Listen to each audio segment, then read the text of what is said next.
We're so grateful that Rabbi Coffman takes the time to share with us the ethics of the fathers. And today we're breaking into a new Mishnah. We're still in chapter 2, but today I think we're ready to jump into Mishnah 8. So let's just jump right in and hear it straight from the rabbis. So, yeah. Good day, Rabbi Coffman. You got me. I'm rooting for your Boston Red Sox, even though Houston took it to them last night. But maybe someday I'll get you watching CFL. Yeah. I don't know. Fat chance, You're rooting for my team, but you're not watching the CFL. Maybe that's better. I'm not 100% sure. I don't know why this introduction today I wasn't called a hoot, so it could be because the Red Sox lost. But okay, we're gonna have to dig in the trenches. Today's another day. We'll see where everything goes. It's a long series. Anyway, we are in chapter 2, Mishnah 8. Yes. Right? We are in Mishnah 8. It's going to be part 1 of a guaranteed multiple part Mishnah over here, because Mishnah 7 took 7. Right? Took 7 episodes. Yeah, but I think hours. 6 took 17 or 18, didn't it? Yeah, right. So 7 took, whatever, let's say, 14 hours, probably 16 hours, because we had a few shows that were, that were 3 hours. So we'll see. But this Mishnah is going to be absolutely 100% packed. So Hillel used to say as well, right, we're going to see the Mishnah now, we're going to break it down. The more flesh, the more worms. That's very pleasant. The more possessions, especially you're a 6'7" white guy, right? The more possessions, the more worry. The more wives, the more witchcraft. Right? Got to be high, let's see what this means. The more maidservants, the more lewdness, the more manservants, the more thievery. However, the more Torah, the more life, the more study, the more wisdom, the more counsel, the more understanding, more charity, the more peace. One who's gained a good reputation, is gained it for his own benefit. One is gained it for himself. Torah knowledge is gained for himself, the life of the world to come. So, as you can see, this is 100% a absolutely packed. Packed, yeah, it's packed for sure. This is a packed Mishnah. And again, we're going to take it step by step. We may go over things more than once, but it's there's a lot to say. Heaven knows I need it. And we know the whole point of all these classes is because you need it. It's not for anybody else. So anyone who thinks that I'm talking to them, I'm really talking to Dan over here. But let's tackle the first part of the Mishnah. First part of the Mishnah says the more flesh, the more worms. Now, that would seem to say, okay, the more body weight a person has, seemingly the more they're going to get eaten up by worms. Now, what does that mean? It means that the more a person eats and drinks, right, they're overweight, whatever the case is, the more body weight that they have. Now, we're talking about after they die, meaning person eats and drinks during their life, put on all kinds of extra weight, they're overweight, 30 pounds, 40 pounds, whatever, whatever it is. When they die, what's going to happen? Right? I hate to break the news to everybody. When a person dies, your body is going to get eaten up. Right? You're going to be left with bone. That's what you're going to be left with.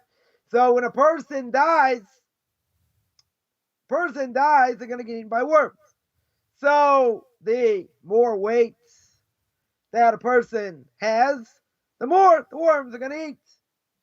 Now, you can tell me, well, what if you're not overweight? What if you're the normal weight you're supposed to be? Well, in any case, the worms are going to eat you. So maybe we should go on a tremendous diet. Maybe we should try and lose as much weight as possible. We'll all be anorexic, right? We'll all be on the covers of all kinds of magazines because we'll be absolutely razor thin. I mean, not so thin you can see our bones or whatever, but nonetheless, we'll be razor thin over here. And everything will be good, right? But you're going to get eaten up anyway. So if a person's going to get eaten up anyway, why don't we say we should all be on diet? We should all, be eating the right thing. No things high in cholesterol, high in fat, all these things. And we should all be on diets because when we die, we don't want the worms to eat as much of us. We don't want to be as big. But what happens normally, I would say, if a person dies, unless they die instantaneously, let's say, God forbid, in a car accident or something like that, let's say they have a disease, right? Let's say, they have cancer. What happens when you have cancer? You don't eat, right? Basically, you're skin and bone, right? That's essentially what a person is. So you say, okay, so let person get a disease like that, and the worms can't. There's not much to eat up, right? So maybe we should all hope for that we should all be razor thin. But the worms are going to eat us up anyway, right? It doesn't matter. The worms, the body's going to decompose. The worms are going to eat us. Now the reality is, it's brought down according to Kabbalah, but we're not gonna speak about Kabbalah here. But the reality is, the worms eating the dead person is going to be kind of gross. But we're going to try and keep it clean, and that is compared to a needle that pierces the flesh of a live person. All right, so imagine, we can't imagine this, but imagine when a person's dead, you say, oh, when I die, when a person says they die, they say nothing really matters because you're not here, right? You're just going 6 feet under. The body's going to decompose, but guess what?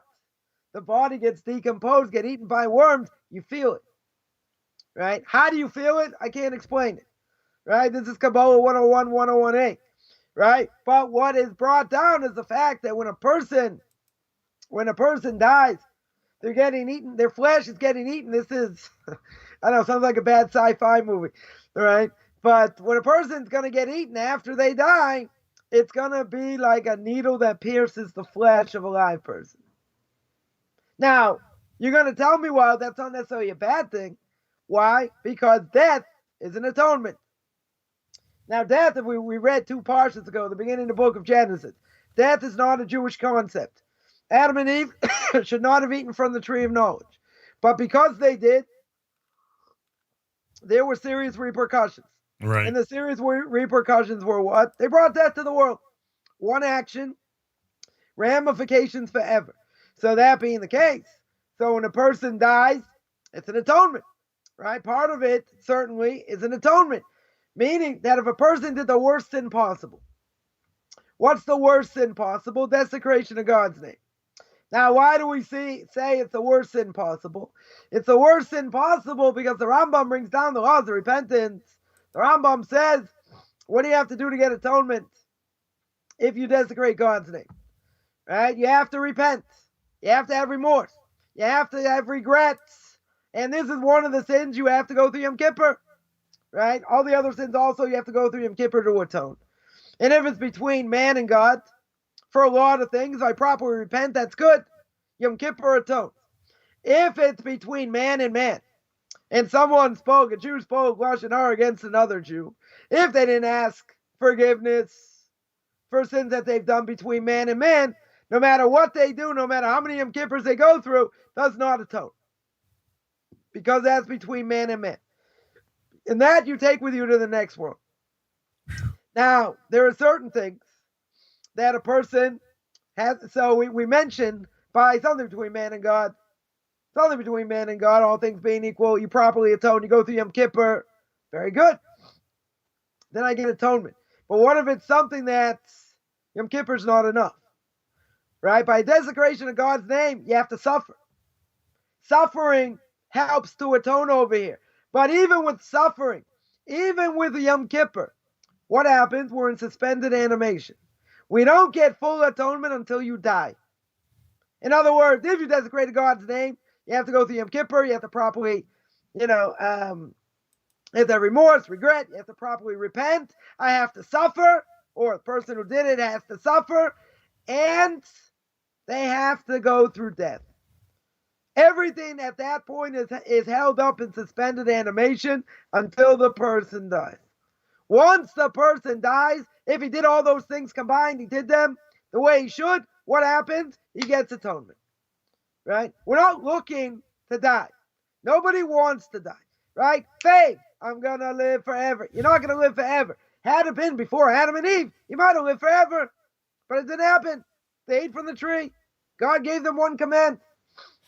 And what did Adam do? He passed the buck. He said, she gave me. And what did she do? She passed the buck. She passed the buck to the snake. And what did God say? Everyone out of the pool. That's it. He punished everybody. Punished the snake, cut off his leg.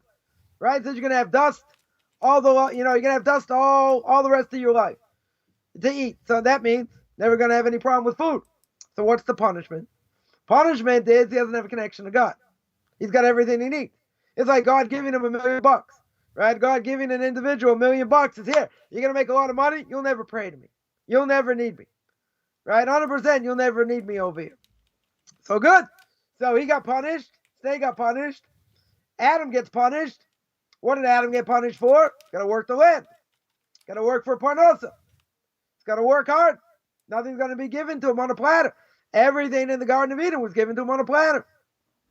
What was the punishment of women? They have their cyclical clock every month, right? They get their period every month.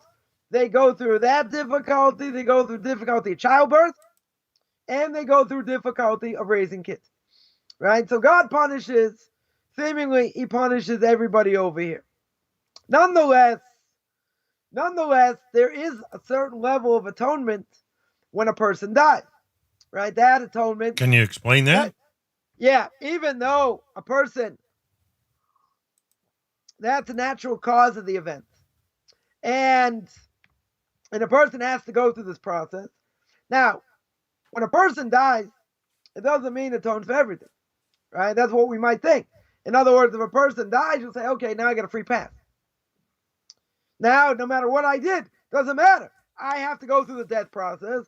When the first people the person sees when they die is the first man.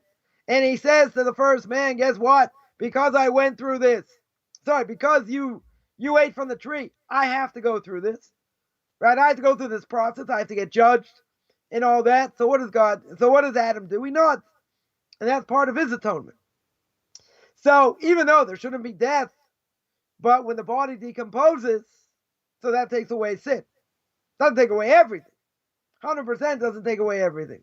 But what that does is, when the Torah says you came from the ground, right? God took man, formed him from the four corners of the earth. Dust you are. He took the dirt from the four corners of the earth, right? He says you were formed from the earth, so you have to go back to the earth. Now, what's the point of going back to the earth? So you tell me it's measure for measure. Everything in this world, whether we understand it or not, we spent a long time discussing this, right? Doesn't matter if we understand it or not. This world is measure for measure. Now, a person came from the earth. He came from the four corners of the earth. So what's going to happen? We're going to have to go back to the earth. Now, and everything that God, however God set it up, that wasn't supposed to be.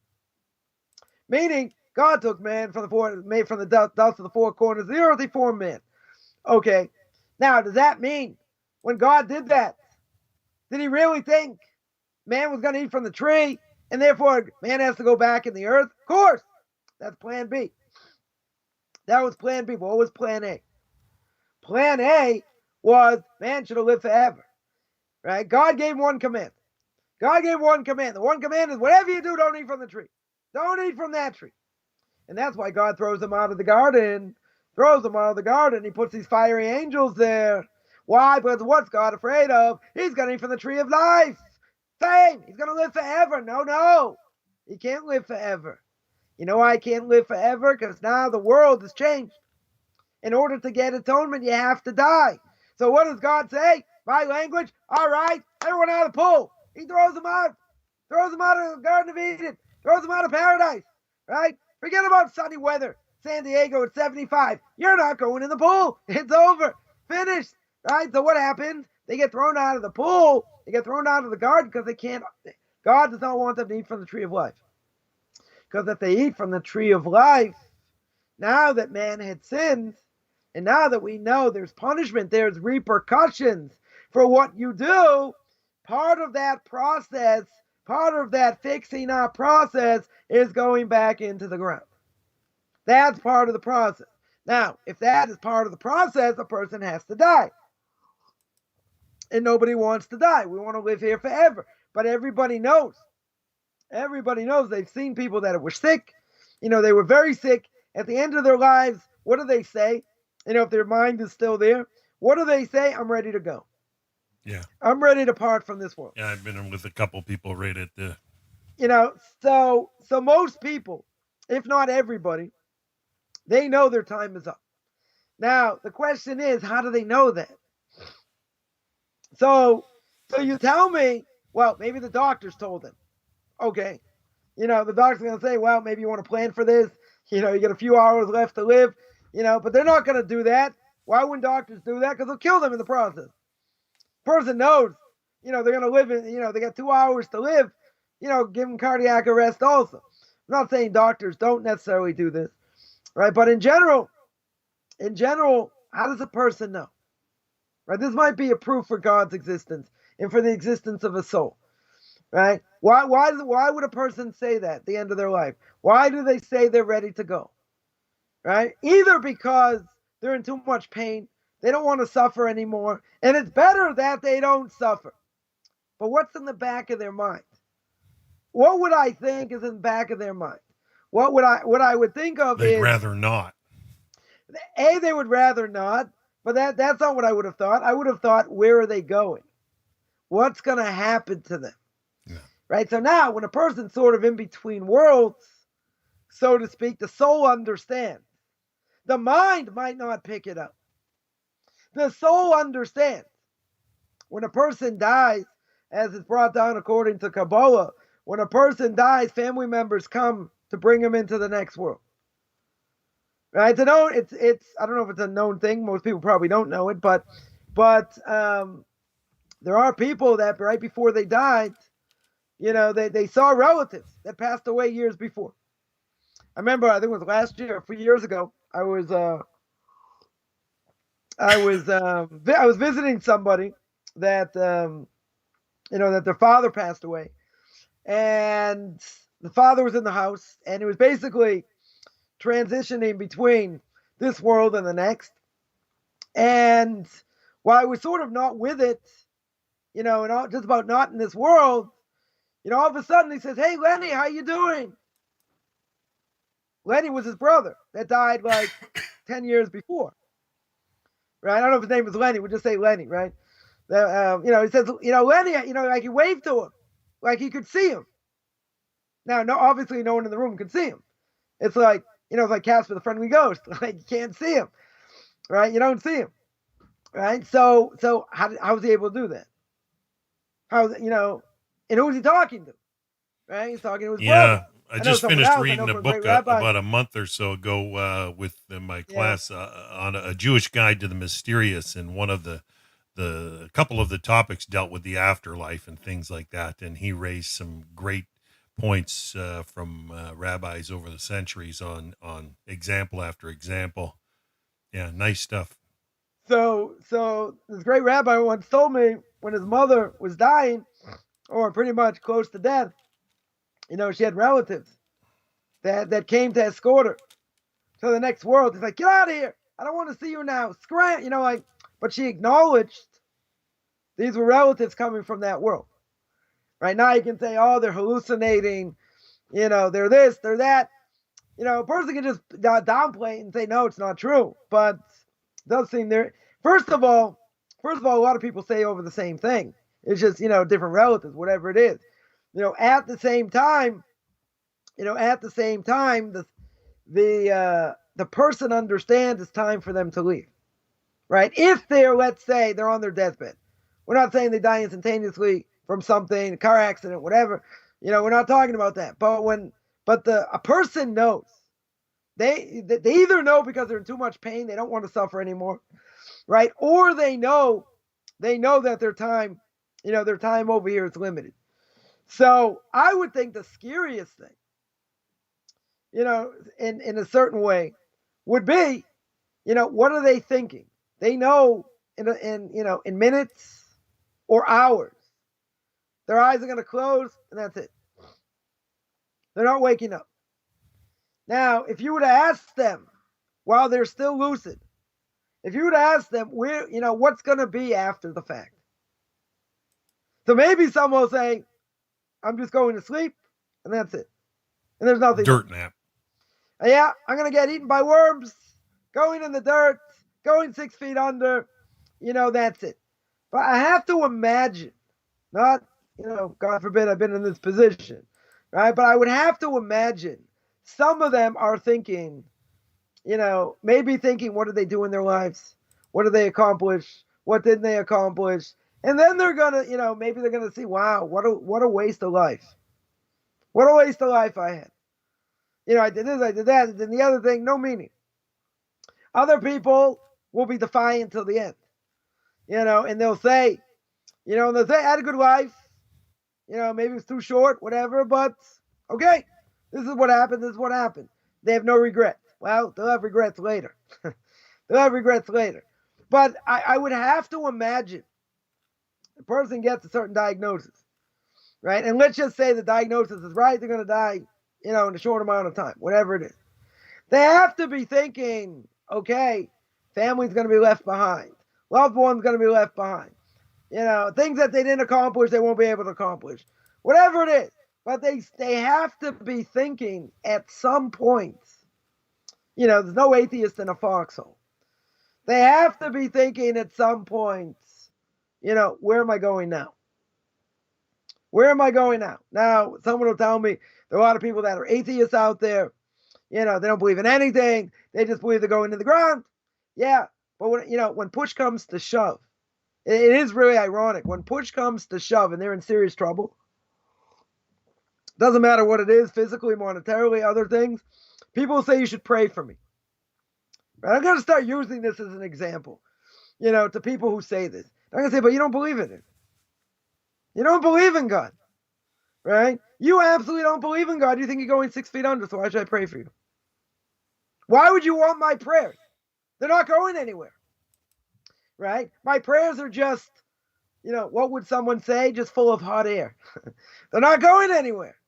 If they're not going anywhere, yeah. Why do you want me to pray for you? So what might somebody answer? Right? Someone might say, well, just in case you're right. Just in case you're right, I want to cover my bases. Right? Isn't that what they said by Charlton Heston? He played Moses. He played John the Baptist. Right? He covered all his bases. Make sure he covers all his bases. Okay, that's a bad example. Right? But let's say someone's going to say, I want you to pray for me. But you don't think my prayer is going anywhere. You don't think there's a God out there. Say, no, I'm not an atheist. I'm an agnostic. I'm not really sure. Come on. But you don't think there's reward and punishment. You don't think there's a big God up there who can change things in a split second. You don't believe in that. Right? So my language, chump don't want it, chump don't get it. Because the Talmud says, Avodah Zarah 2b to 3a, talks about God going to all the nations. Right? What are they, and they all rejected the Torah. The Jewish people accepted the Torah without knowing what's in it. But before that, God says, or the Talmud says like this. Talmud says that if you don't prepare Erev Shabbos, you don't get to eat on Shabbos. Right? Meaning, if you don't prepare in this world for the next world, you don't have anything in the next world. Same principle applies, yeah. Why in the world should you think you're going to have a portion of the world to come? Oh, Dan, the man's going to say, doesn't it say at the beginning of every chapter of Pirkei Avos, of Ethics of Our Fathers, doesn't it say every Jew has a portion of the world to come? That's the question. It says it before every chapter. We're not going to go through it because we won't finish this. We'll finish in about 250 years. I probably still won't be here. But in the end, so someone said to me, okay, doesn't it say somewhere every Jew will have a portion of the world to come? Right? The beginning of the last chapter in Tractate Sanhedrin. But then I said, but you didn't read or you didn't learn what the Talmud says after that. Talmud says how you could lose your portion of the world to come. And we know there are transgressions. You could lose your portion of the world to come if you don't repent. You can get spiritually cut off. Right? That you don't have a portion of the world to come. So what does the person claim without knowing anything? That's what I love the most. People claim all kinds of things. They can't read the Aleph base. Right? So what do they say? I'll just have a smaller portion than you. But who says you're going to get there? You don't keep Shabbos. You have the status of a non-Jew. Right? Let's say you're married to a non-Jew. That wasn't the case in this case. Let's say you're married to a non-Jew. You spit in God's face every single day of your life. Right? You have some level of understanding, maybe, of what maybe you should be doing in this world. You choose not to. Right? Even if you grew up as a potato farmer in the prairie. You didn't grow up knowing anything. Okay, maybe God will cut you some slack. He'll cut you a little bit of slack. Right? As if you did things by accident. But it's not a question, I'm going to have a smaller portion. Who says you're going to get to the game? Right? We were speaking before. right? About baseball, right? Second to last games before the World Series. You don't get to the World Series, you're not in the game, right? You're out, okay. You play 162 games. You don't make the playoffs, you're out. So we'll say like this. Imagine the old Boston Garden. When I was growing up, they had obstructed view seats. There were some people who had to sit like behind a wall and be able to sit like this or sit like that to watch the game. They said, what a waste of money. What a waste of money. You're sitting behind a wall or you're sitting to the side of a wall. So let me ask the $1 million question, right? That was the year of Bird and Magic, right? Celtics, Lakers, you're at the game. Doesn't matter you're behind the wall. You're at the game. It doesn't matter if you have a hurt neck, your back is bent, you're in all kinds of pain trying to watch the game. Yeah. Doesn't matter. You're energy, still there. Enthusiasm. And you schnook, you're sitting at home as a couch potato watching it on TV. Listen to the immortal Johnny Most, right? Listening to the immortal Johnny Most on the radio, right? So that's what you're going to do. So, but at that point, you're not at the game. You're not at the game at all, right? So someone's going to say, hey, you may have a bigger portion, but I'll also have a portion. And what would my answer be? Which was exactly what I said. Who says you're going to be in the game? If you didn't prepare Erev Shabbos, right? We'll make it very graphic. If you don't make any food and prepare for Shabbos, what are you going to eat on Shabbos? You're going to tell me I'll eat cold cuts. You don't have any food. You didn't prepare. So you don't have any food. Spiritually speaking, if you didn't prepare, doesn't matter. You have a Jewish soul and all that. You didn't prepare. If you didn't prepare, who's to say you're going to have a portion of the world to come? Why in the world would you want to say I have a portion of the world to come? I understand why. Because you don't want to be left out. Right? But you're already left out right now. Unless you seriously repent. You're not there. You're not in the game. If you're not in the game, and to me, this is the biggest chutzpah in the world. You spit in God's face on a regular basis. You don't keep Shabbos. You don't keep very much at all. And why should God give you anything? Well, God, if he's there, he'll give me something. You won't even be the feet under the righteous. Right? You won't be the dust under the feet of the righteous. That's already a level. That's like being at the ball game, and handing out, and giving out hot dogs. Right? Handing out hot dogs or, cigarettes or whatever. You say, but I'm at least at the game. Right? So being under the feet of the righteous as dust, that's already a level. Problem is, you can't really hear anything. Can't really see anything. Right? So maybe your soul will go up eventually, and, you'll have some sort of portion of the world to come. Right? Besides being dust. I guess being dust is a level, because if you weren't dust, then you get nothing. Right? But, see, it's ironic. Someone will say, but I'll have less of a portion. Why should you get anything? Not only that, why would you ask somebody to pray for them if you don't even believe in God? Yeah. Yeah, it makes sense.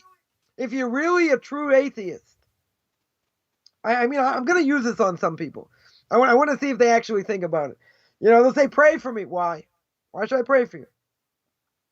What difference is it if I pray for you or not?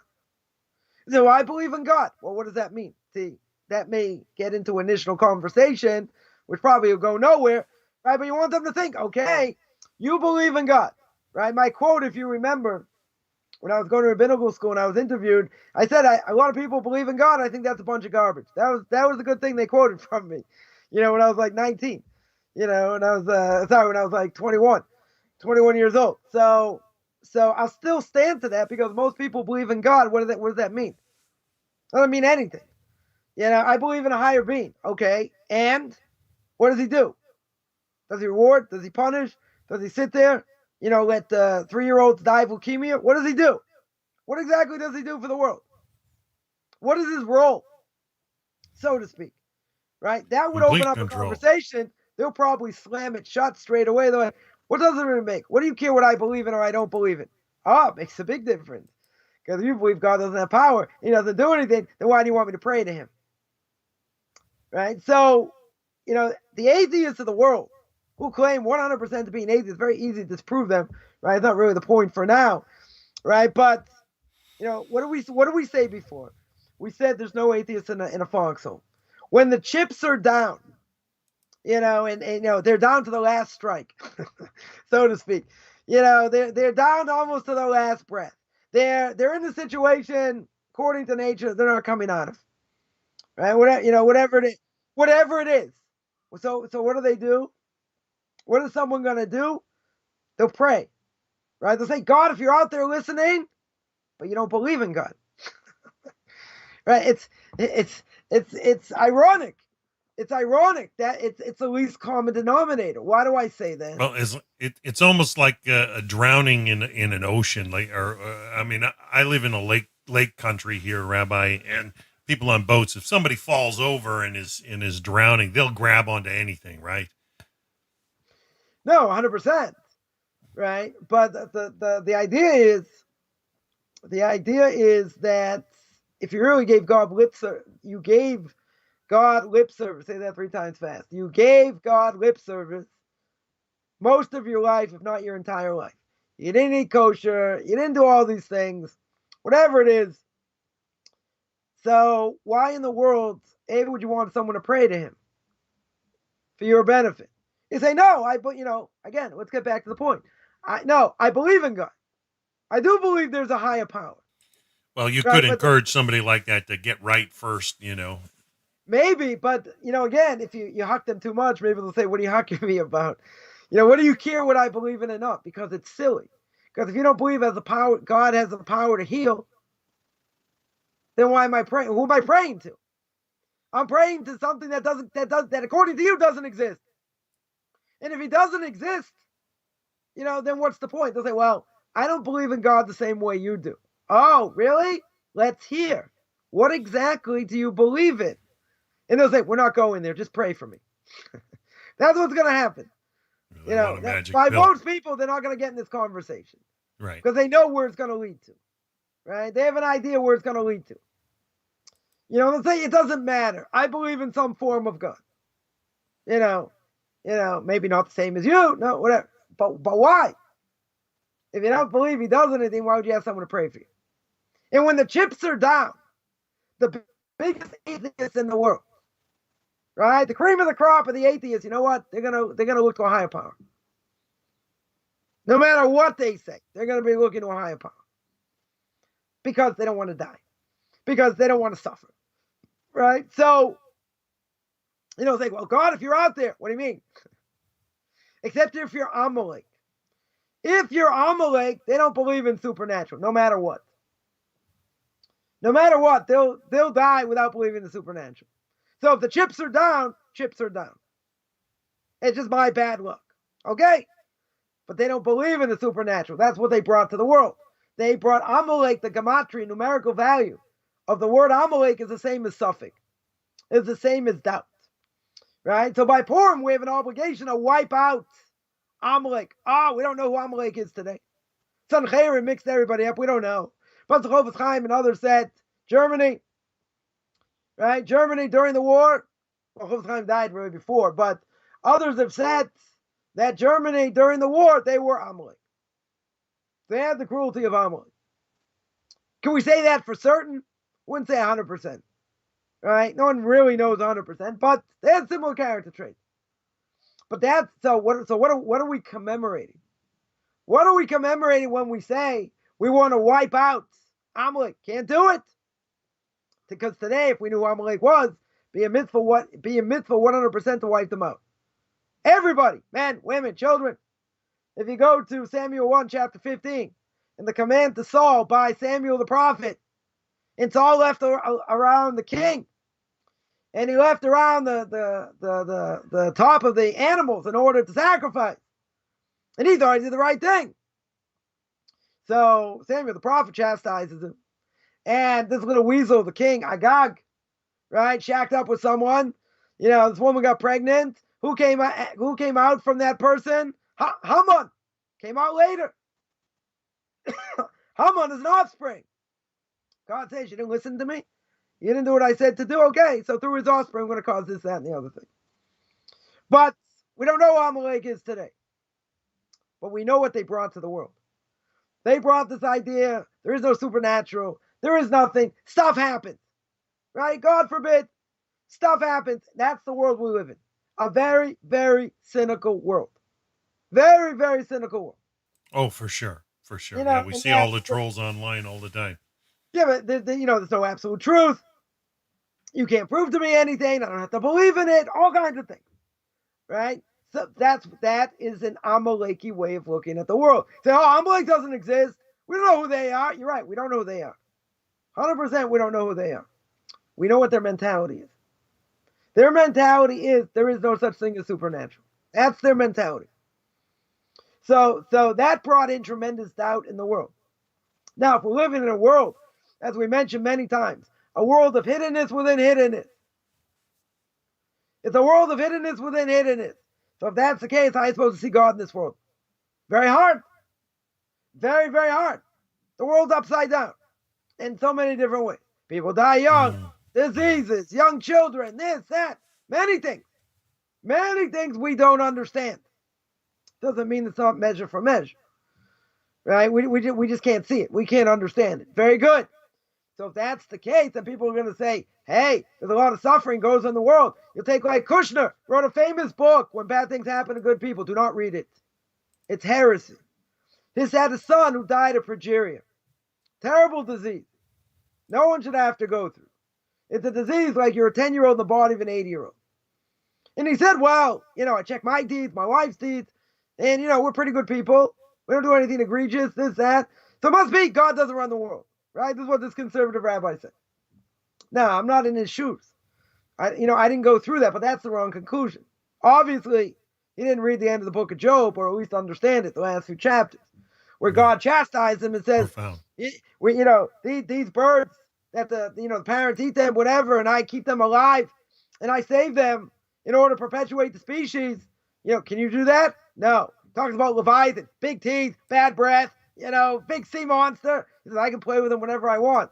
You'd walk, right next to him and he'd scare the daylights out, if not eat you, right? So can you do all these things? No. So what does God say to Job? God says to Job, just shut your mouth. You don't have anything to say over here, right? You don't know how I run the world. So now people with a puny brain, they come and quote Wikipedia. They read an article in Wikipedia. We're going to knock off Steve Hawking. We're going to knock off Einstein. All this because I have a drop of knowledge because I read a Wikipedia article. Come on. That's not the reality. But why would people do it? Why do people think this way? Because they think very shallowly. Not only do they think very shallowly, right, but they think, okay, this is the reality. But there are other ways to look at it. No, I just saw someone put up, Captain Kirk, right? William Shatner, 90 years old, right? Happens to be Jewish, right? Maybe the first Canadian. So he went up in space, So someone puts up a caption and says, "I can prove now, beyond the shadow of a doubt, the world is not flat." Right. I The saw world that is one this not weekend. Hilarious. flat. Go tell that to Kyrie Irving, right? Go tell him the world isn't flat, you idiot. Of course it's not. Of course it's not. It's round. Of course it's not. Of course it's not flat. Come on, Okay, so you never took. I guess you never took geography. You never studied. Astronomy. Okay, whatever. Fine. I don't want to digress here. But the point, what is the point over here? The point is people make all kinds of claims. They make all kinds of claims based on nothing. Nothing. They'll say it's my opinion. It's my opinion. So I would advise if someone says this to you, they don't, they really don't believe in God and they're going through a difficult time. They say, pray for me. Ask them why. Ask them. Engage them in conversation. Right? See what they're going to say. I would think they're probably going to say it's not the same God you believe in, but whatever. But you don't believe in God. Do you believe he's got the right to heal? He's got the ability to heal. He's got the ability to make time stop. Do you believe he rewards and punishes? Okay, we're not going that far. I want some supernatural whatever, take me out of this problem. But you don't believe in it. Essentially, you don't believe in it. Right? The Torah makes clear. You believe in him, God takes care of your needs. Now, we may think, he should take care of my needs better. Things are hard, things are difficult, whatever. Also true. But because the person believes in God does not mean things go so smooth. Right? Anyone's in the process of conversion, they know that. It's rough. It's a rough process. Anyone who's a Noahide, right, goes through this. It's a rough process. But guess what? At the end of the day, it's not about God handing anything to us on a platter. Didn't we just read? We just read Parshas Lech Lecha. Just read it over Shabbos earlier. Yeah, you got a good message out there of that. So the point is that, what do we say in Parshas Lech Lecha? Abraham goes through all kinds of trials. God makes a covenant. He's like, hey, what do you think of my covenant? Save the best for last. Circumcision, 100 years old, right? Circumcision. What a covenant over here. It doesn't mean if you follow God and you do what he says, everything goes smooth. That's not what it means. We're going to have trials. We're going to have tribulations. And hopefully we're able to overcome our evil inclination, in order to do that. But it does, people think, someone had the chutzpah to say to me once, 4 or 5 years ago, there were 4 righteous people that were killed in the synagogue not far from where I learned in the morning, right down the street, actually. And, these people were extremely righteous that were killed. And butchered, let's say better, weren't killed, butchered. And someone had the chutzpah to say really what the students of Rabbi Akiva said when his body was being carved up. Right? Rabbi Akiva told the students, I was always bothered by the fact that the Torah says, V'ahavta es Hashem Elokecha, part of the Shema, that there's an obligation to love the Lord your God. V'kol levavcha, with all your heart, v'kol nafshecha, with all your soul, v'kol meodecha, with all your property, with all your might. Let's go back to all your soul.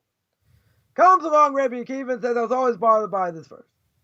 Because all your soul means I'm waiting to sanctify my life for God. Now, it doesn't mean that's what we're here for. That's Christianity. Someone came and did that. No. He said, we say if I have to sacrifice my life, then that's what I'll do. Meaning, if a Jew or non-Jew would put a gun to your head and say, I want you to bow down to this guy in a stick, right? A reference to JC, right? Or a short little fat guy, Mr. Buddha himself. See, it's a mitzvah to make fun of idolatry. They say, hey, bow down to Fatso. I don't think they'll call him Fatso. I'll call him Fatso because he's got no power, right? Bow down to Fatso over here or die. So we have to be willing to die. It applies to a Jew, not a non-Jew, to sanctify God's name. Very good. Right? So Rabbi Akiva says, I was always bothered by this. When am I going to be able to sanctify God's name? Then he got caught by the Romans for teaching Torah. And he's giving this whole drasha.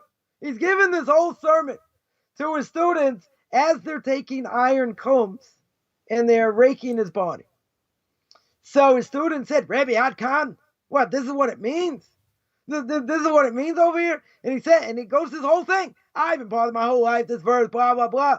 And he said at the end, Shema Yisrael, Hashem Elokeinu, Hashem Echad. Hear, O Israel, the Lord our God, the Lord is one. And then he died. And then the Talmud says, Rabbi Akiva Muchan L'chayo Am Haba. He's welcome in the next world. Right? So this same person, certainly doesn't know as much, no question, as the students of Rabbi Akiva. But they asked the same question, seemingly just in a more disgusting way. They asked the question, that's the merit, that's the reward for learning Torah. These people sacrifice days, nights, learning over these old books and all that. And look what happened in the end. The person said to my face, look what happened in the end. They got carved up by these Arab bullies, murderers, right? It's what they were, right? So that's the merit, that's the rewards that someone for learning Torah gets. And if I had my Louisville Slugger, I would have slapped this person. I would have knocked him right out of the park. You're going to say, Rabbi, calm down. You're right. That's a disgusting thing to say. That's not the same level as what the students of Rabbi Akiva said. Right? That's the ultimate in chutzpah, to say such a thing. So I would say, so why do I mention that story? Because someone's going to say, I know what goes on. I understand. I can't even read Hebrew. I've never read the Bible from cover to cover. I've never even seen the movie. And if you've never seen the movie, you don't know what goes on. You don't know how the world works. Why do you open your big fat trap? Why? Chutzpah. Why? because my opinion is valid. Your opinion's not worth spit, right? No offense. You don't know anything. Someone's got a PhD, pilot higher and deeper when it comes to Torah knowledge. Someone's got a PhD. Someone had a PhD in physics, right? Stephen Hawking said, nope, I just read this book on Wikipedia. I read this article. I'm going to knock off Steve. I'm going to knock off Al. Never happened. Why would you do it according to Torah? Why would you think, oh, my opinion is just as valid? Because they want to justify what they do. I don't do what you do, but that's okay. How did this all come up? You never know. There's always a connection here. How does it come up? Because they say, I'm still going to have a portion of the world to come. It's not going to be as big as yours. Really? I'm going to get out my Louisville Slugger, and I'm going to hit you. I'm going to hit you over the fence. Because why in the world would you have the guts to say such a thing? Why?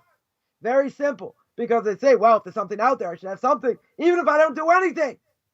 And if I take I take the SATs, right? Scholastic Achievement Test to get into the university in America.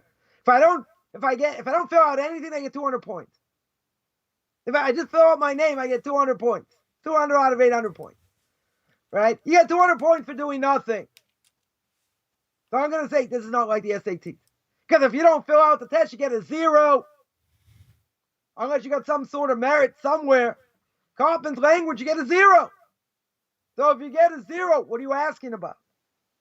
It's a stupid thing. They're going to say, yeah, whatever. I don't believe like you, but it doesn't matter. So why not? You got proof? You got proof to say I'm wrong?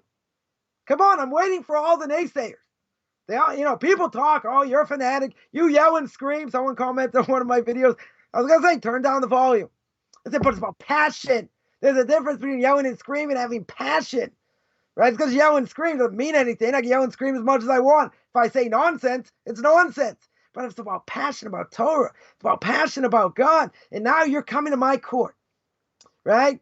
Right? After this game in Houston, coming back to Boston, Fenway Park, right? That's home court. You're in my home court. You're now arguing things I've been studying about for 30 years. Does that make me the world's greatest scholar? No. Right? But you tell me, okay, he's got a PhD in Judaism, pilot higher and deeper, call him whatever you want. So now you're going to say, I know better. That's what I think. Show me. I keep telling people, show me. Show me where the Torah is not true. Show me where we're off the deep end. Oh, this mitzvah doesn't make sense. I don't care if it doesn't make sense. That's not the point. 80% doesn't make sense. Show me where it's not true. Right? Don't tell me, oh, I have a portion of the world to come. Really? Have you studied the Kuzari? No. Have you studied the Ramchal? No. Have you studied any other philosophy? No. Then you're a moron. Why in the world would I take anything you have to say seriously? Why? You're going to say, Rabbi, this rabbi's got a big ego. He thinks he knows everything. No, I don't think I know everything. There's plenty of things I don't know. But one thing I do know is there's a God who created the world. Right? There's a God in heaven who's going to pay us back for what we did, good or bad. And we're going to pay a serious price. How do I know? Lot of proofs. Right? That's not the point of this. I went through 4 videos, 4 hours and more on Tanakh Talk, proving this. Sociologically, cosmologically, you love that one. Cosmology, I knocked out Stephen out, right? What do you call it? Stephen Hawking, and Albert Einstein, knocked them out cosmologically, right? Morally also, we had 4 or 5 videos, right? We did, okay, so go back and watch, go back and see. Go knock it out of the park, do your homework, but don't come to me and say, oh, you know what? I'm just going to have a smaller portion. Yeah, you're just saying something because you got bad breath. That's all. You're spewing hot air. That's all it is, because you want to justify what you do. So now let's bring it back down to this world. Let's bring it back to what we said before. The reality is the person's going to eat a lot, right? Whether they eat a lot or don't doesn't matter. Worms are going to eat the person, and it's gonna be compared, right? It's compared to a needle that hits the flesh. Right? That pierces the flesh. Now you're going to say, I've never felt that. I don't know anyone who's never felt that, so to speak. As my Rebbe would say, never met anyone who's been in that world and come back. You're right. But there are a lot of sources to this. Doesn't matter, you got all these, scientists that claim all kinds of things, about the about the cell and how the cell works. And that was all before microscopes. Oh, so we spoke about science before. So science has axioms. Science has proof. Science has this and that. But they didn't see it. They said, no, but I can prove it scientifically. So you're going to say, this you can't prove scientifically. Right? Maybe you can't. Right? But if there's enough evidence, as we always say, if there's enough evidence to show that the Torah may be true, there's enough evidence sociologically and other things, even though I can prove 60%, 70%, the other 30% that I can't prove doesn't mean it doesn't exist. Right? Doesn't mean it's all science. Science has only uncovered very little. Plenty of things they haven't uncovered. Right? But the point is that if a person indulges in this world, indulgement is bad, except for the increase in learning Torah and gaining spiritual wisdom. Why? Because the more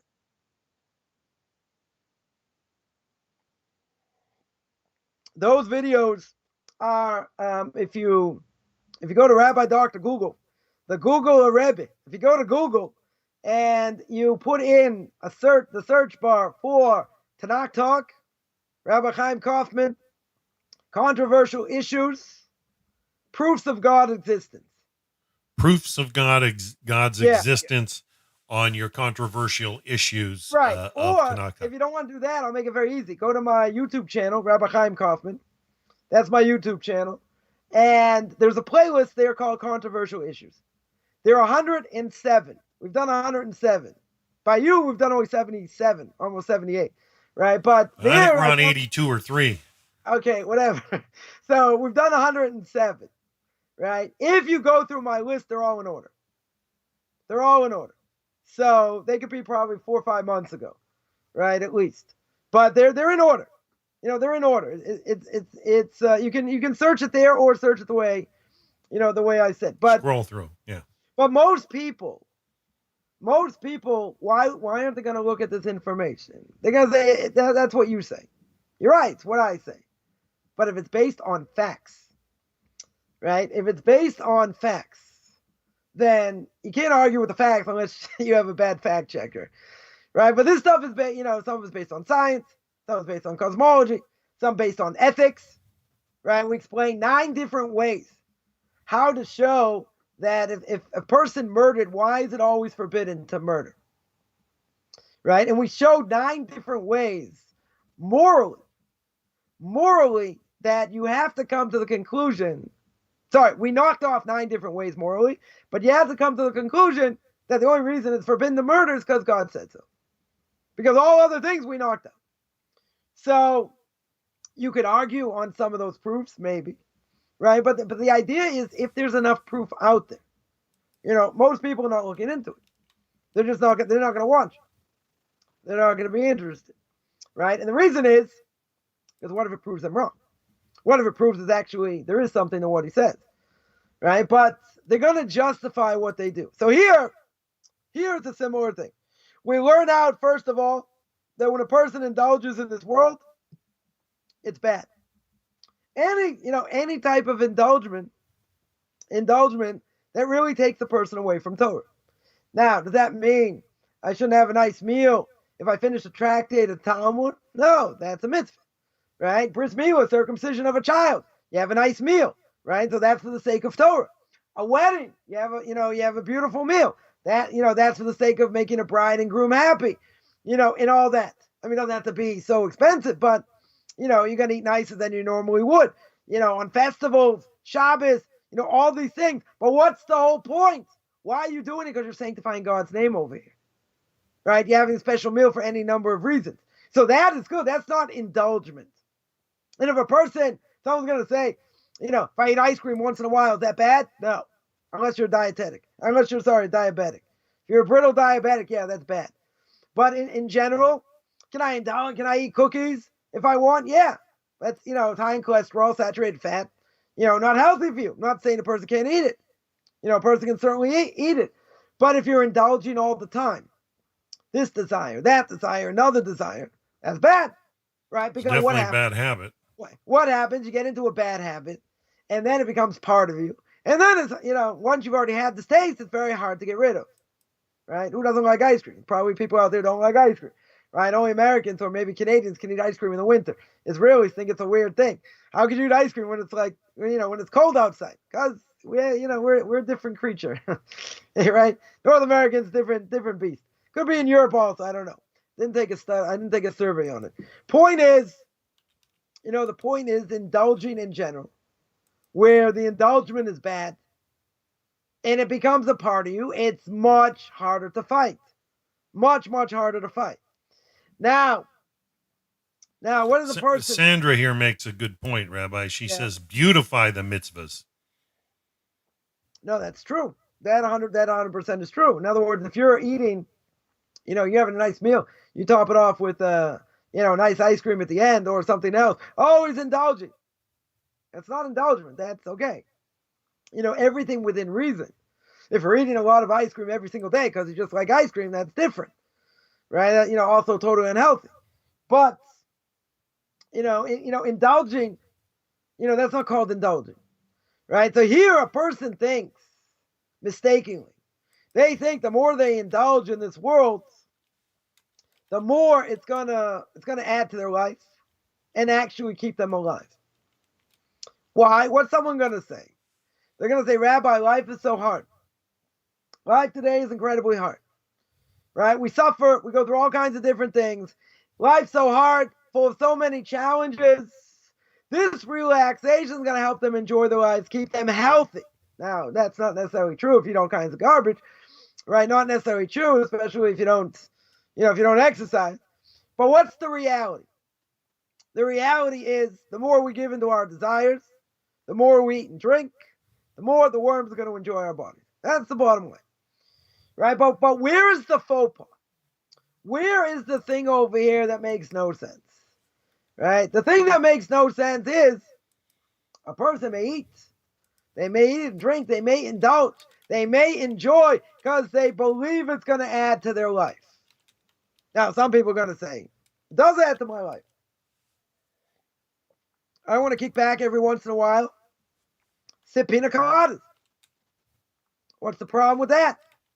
Right? I want to chill. Life is hard. But where's the faux pas? The faux pas is that they say it'll add to their life and actually keep them alive.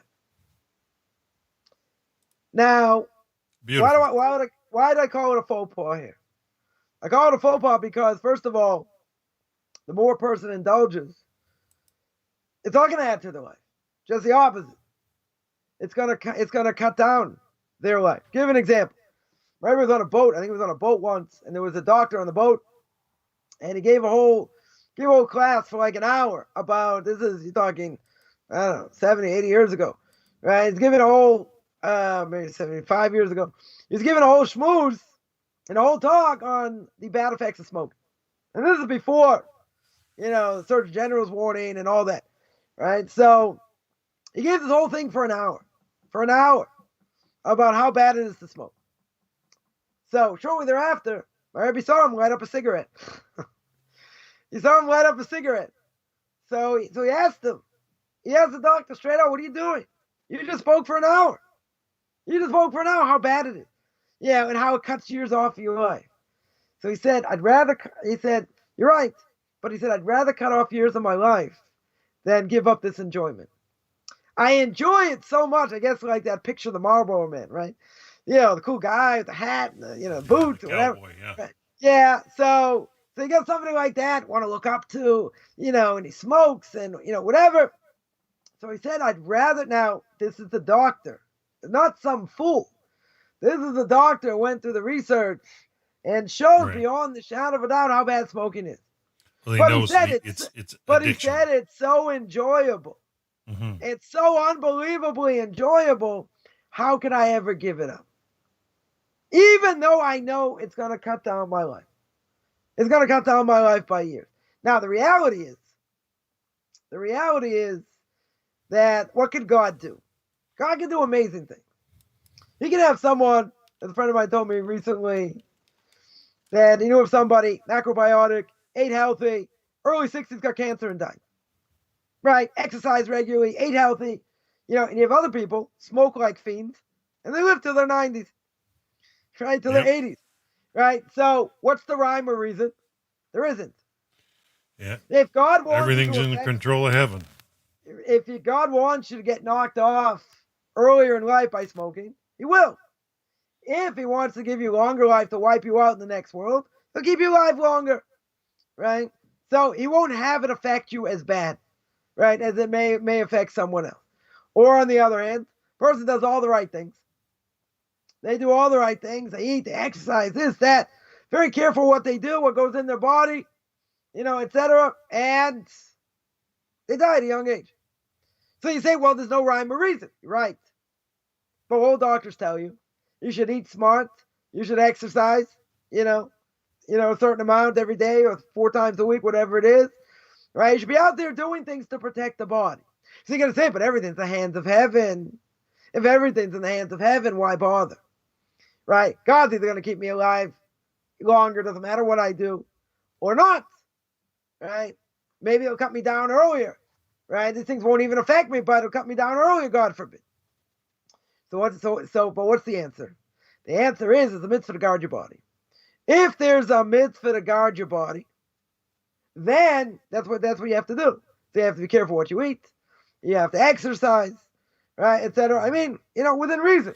I know within reason, because I grew up in an area that had high advisory poor air quality warnings, and it was just not you couldn't breathe, right? And it was against your health just to breathe, and what's the alternative? Not breathing? I mean, it didn't make sense. But what would happen if you exercised in your house? You shut all the windows. That still had an effect. Oh, no, of course, if you had, purification filters, but the point being, I've seen, right. Yeah. If people were truly, they would, So here, what we're saying is people think it's going to keep them alive. Now, the question is, that's really not true. Because if you indulge in different things, it could kill you. Person likes to drink. Right? I'm not saying they're alcoholics. Right? But they like to have, a number of shots a night or whatever. Right? Or they like to drink, 3/4 a bottle of wine before they go to sleep. I would think over time, unless you take a lot more, whatever it is, whatever the amount is, over time, it's going to weaken your body. Sure. Right? You abuse the body. I guess you have to drink a lot more than half a bottle, I guess, or 3/4 of a bottle to do it. But, if a person is out of control, in general, then you'll destroy the body. Now, a person can understand that. Anyone who's ever, been in, addicted to, alcohol, drugs, they understand. Or other things. People like to gamble. People enjoy gambling. When does the person realize in any of these things that they have a problem? When they lose everything. What is a gambler thing? Okay, I lost this round, I'll win the next one. I'll double down, I'll win the next. And what happens? It just spirals out of control. And then what happens? They end up losing everything until they are able to admit they have a problem, which is the hardest thing to do, right? So even if you do it in moderation, right, this is really going to be the question. Let's say they're not abusing it. They're not abusing any of these things. Let's say it's done in moderation. Now, if it's done in moderation, what are they thinking? I can kick back. I can drink my pina colada. I can enjoy, this half a cake I'm going to eat. I can enjoy this ice cream. Nothing bad's going to happen. Right? It's going to keep me alive. And not only that, not only is it going to keep me alive, it's something I enjoy. Because life is too hard. Don't you remember we live in a tissue generation, right? The Teflon generation. Every little thing, it's hard. You're right. Life in a lot of ways is very hard. But these things are just, what is it? We're going to call it instant gratification. In the States and other places, what are they famous for? A lot of things. One of them is fast food, right? Drive-thrus, instantaneous things. Why should I have to wait in line, right? Why should I have to wait any time? I get it right now. Wait in line, forget it. I'll go through a drive-thru. I'll order it. They'll deliver it, whatever, right? I don't want to suffer. 30 minutes are free. Right? I want everything to go easy. Everything should go glad. They should go smooth. So why can't at least I have a little bit of benefits, a little bit of enjoyment? So a little bit of enjoyment may be okay. But what are we talking about over here? We're talking about the more they indulge. Because we said over here, the more flesh, the more you indulge, the more you give into that. That's not going to say, okay, I can cut this out anytime. How many times have we heard former smokers say, I can quit at any time? Well, it's very hard to quit smoking. Why? The nicotine. Nicotine is a drug Addictive. that is Highly. addictive. Very hard to get off. Very, very hard. Right? They have the patch. They have other things, whatever. But there are a lot of people out there smoked, and they had a hard time stopping. Oh, Very, even when very they hard got time COPD, stopping. yeah. As much as they enjoyed it, they understand how bad it is. Right? I remember seeing a video, commercial, whatever it was. Someone takes a puff and shows their whole inside of their body's black. Make it real graphic. Right? This is what could happen, by doing it. But a person does the thing, they'll say, I want to enjoy anyway. Life is short. Let me enjoy. Right? But there's another thing. The other thing is that they think, right? This is the crucial point here. They think it's going to keep them alive because life is so hard and full of challenges. So I'm going to throw in a wrench here. I'm going to say a person thinks the more they indulge, the more they enjoy, it's going to add to their life. But the reality is that really true? Does that take away the pain of how difficult life is? No. You're still going through the pain. You're still going through the difficult, but you know what? For 5 minutes, I'm enjoying this chocolate bar, right? For 10 minutes, I'm enjoying this ice cream. I don't care what's in the world, right? For now, I'm enjoying going shopping. I'm going to spend money. Doesn't matter. I need this thing. I don't need this thing. This is going to calm me down. This is going to give me more quality of life, even if it doesn't, right? It's a misnomer over here, because the reality is, we're going to see. I don't think we're going to get to it today. But the next part of the Mishna is the more possessions, the more worry. So the more money I have, isn't that the Declaration of Independence? I'm a student of history. The pursuit of life, liberty, pursuit of happiness, or pursuit of property, right? That's supposed to pursuit of happiness. How do we define happiness? Remember, the founding fathers of America, right? And you'll thank us, because if we wouldn't get out the British, you'd be speaking British English over here. Thank you very much, right? But we're not even going to go there. You'll be drinking tea with milk, right? But just like the English do. But we're not even going to go there. The point is, you got the right to pursuit of happiness. The original founding fathers, they're all Bible thumpers. So if they're all Bible thumpers, doesn't that mean the pursuit of happiness? Yeah, there are a number of states founded, in America because they want to get away from religious persecution. Right, that's all true. Live and let live, but they were Bible thumpers. If they were Bible thumpers, what are they thinking? Is really the pursuit of happiness and money and possessions, does that really bring happiness? Ask anybody who's won the lottery, and they've won tens of millions of dollars. Right? They did a study. A while ago. According to this study, almost none of them said it made their life better. Not only that, most of them lost the money, gave it away, family members tried to carve it up, all kinds of things. But they thought, okay, I win the lottery, it's going to change my life. Destroyed people. Absolutely destroyed people. Right? So the misnomer is, the more I have, the more possessions I have, the more happy I will be. Now again, what is happiness here? Right? The Mishna in Pirkei Avos says, the more possession, the more worry. Doesn't say I'm going to be happy. What does the Mishna in Pirkei Avos say later? Which we'll get to, I don't know, maybe it's installment number 150, right? Who's considered happy in this? Who's rich? Who's rich in this world? Someone who's sameach bechelkoi. They're happy with what they have. Rich doesn't mean having a lot of possessions. That's not what it means. Not only that, we'll just give a prelude. The more possessions, the more worry, because the more you have, the more the more you're worried how you're going to keep it. How are you going to hold on to it? It's not going to make you happy.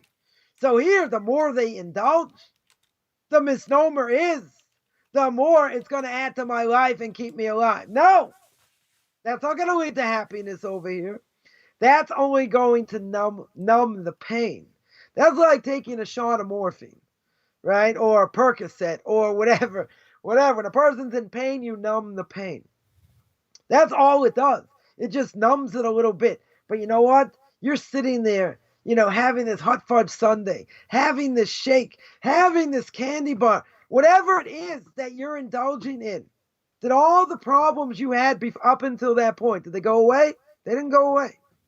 They're still there. You still have to deal with it. But you know what? At this point, I'm turning off my mind. I am not going to think about all these other drug addicts do. Yeah. Yeah, I'm not going to think about all these things. I'm going to live for right now. So this is going to make me happy. This is going to numb the pain, right? Have a few shots of whiskey, have a whole beer, shoot up, whatever it is, that's going to numb the pain, so to speak. So this, they'll say, well, I can't get through the day without it, and it's going to help them enjoy their lives. But what's the reality? The reality is you get too involved in this stuff, it'll destroy your life. Right. Right. It's just a temporary, it's just a temporary thing. It's an instant fix in order for me to forget about life. But what often happens, then, a person drinks. You have to remember alcohol is a depressant.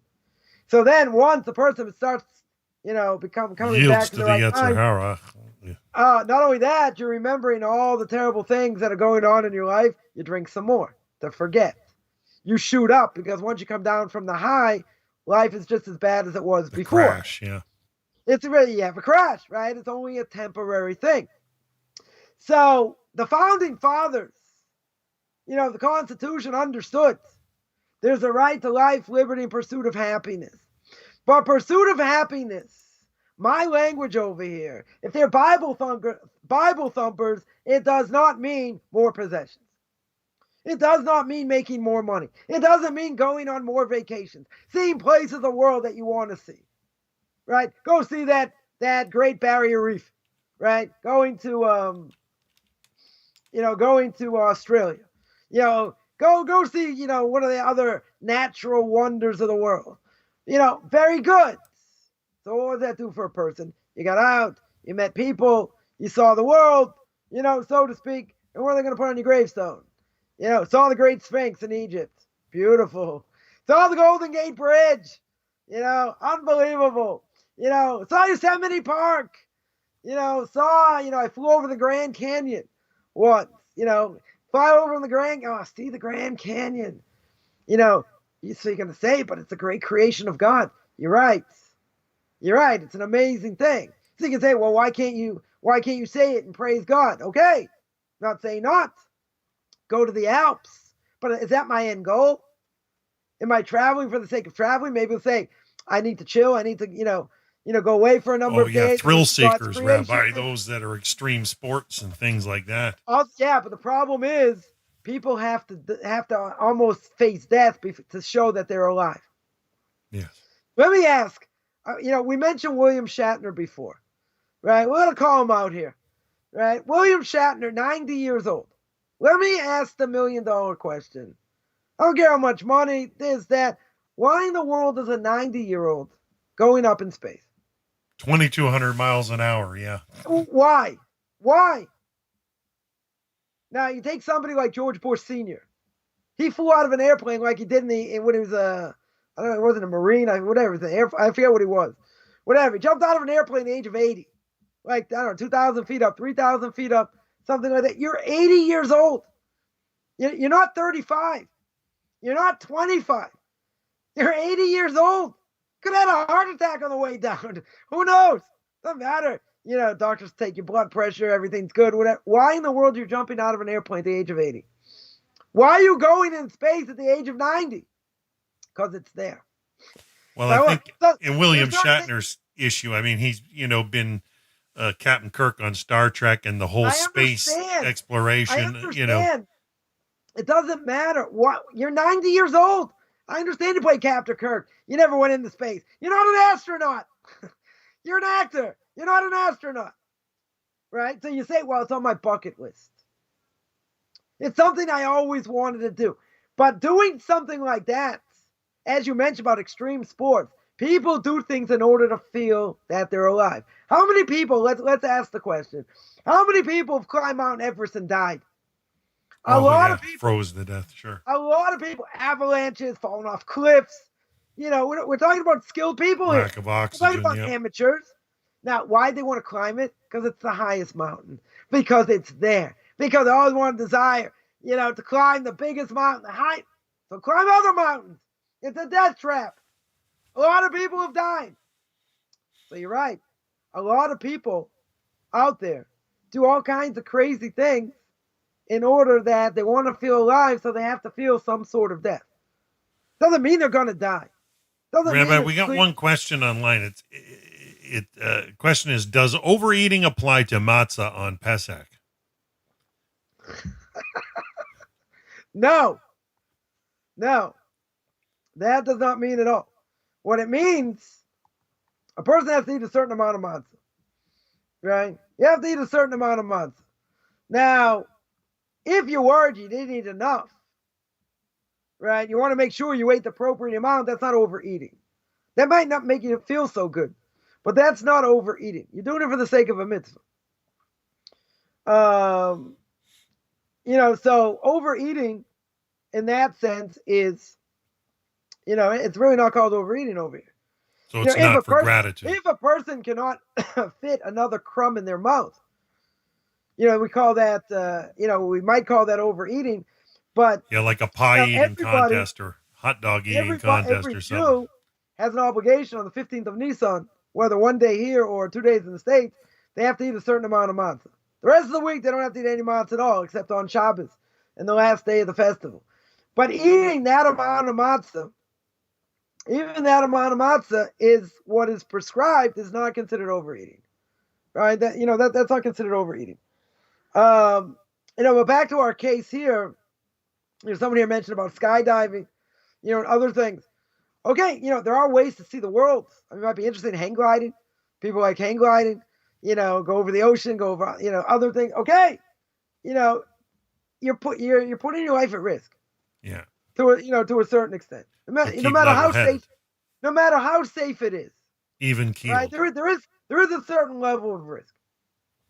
I've seen people, they go one of these zip lines, and they go over like these mountains. Like, that's insane. Yeah, we got them all over here in British Columbia. About crazy rides that turn you upside down and spin you and this and that, right? The chances you get sick are probably pretty good, but you're not going to die. Oh yeah, I've done a bungee jumping off of a bungee jump. So people do things. So that's the question.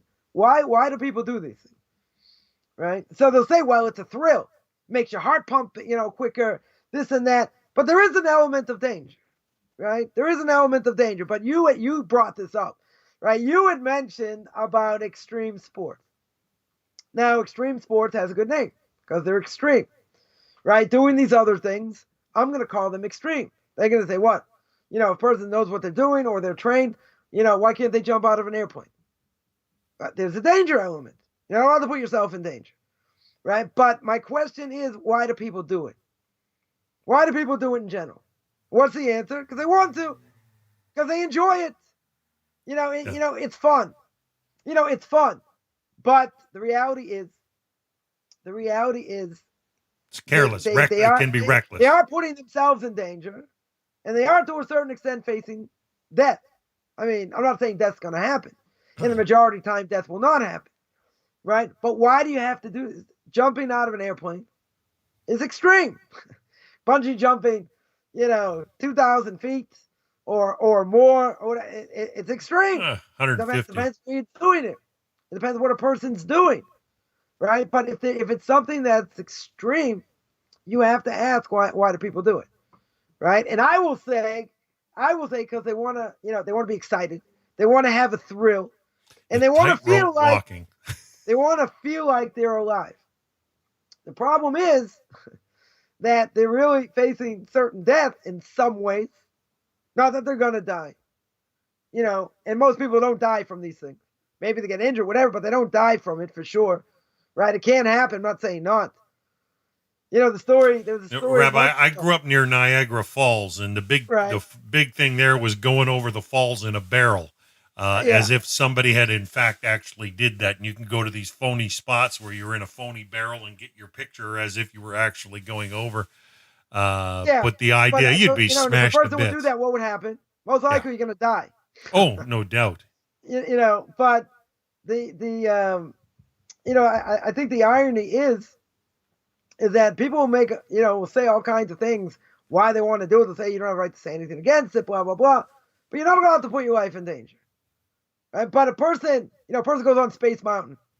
Right? You go to Disney World. Yeah. You go on Space Mountain. Now it says anyone who has a heart condition, you can't go on.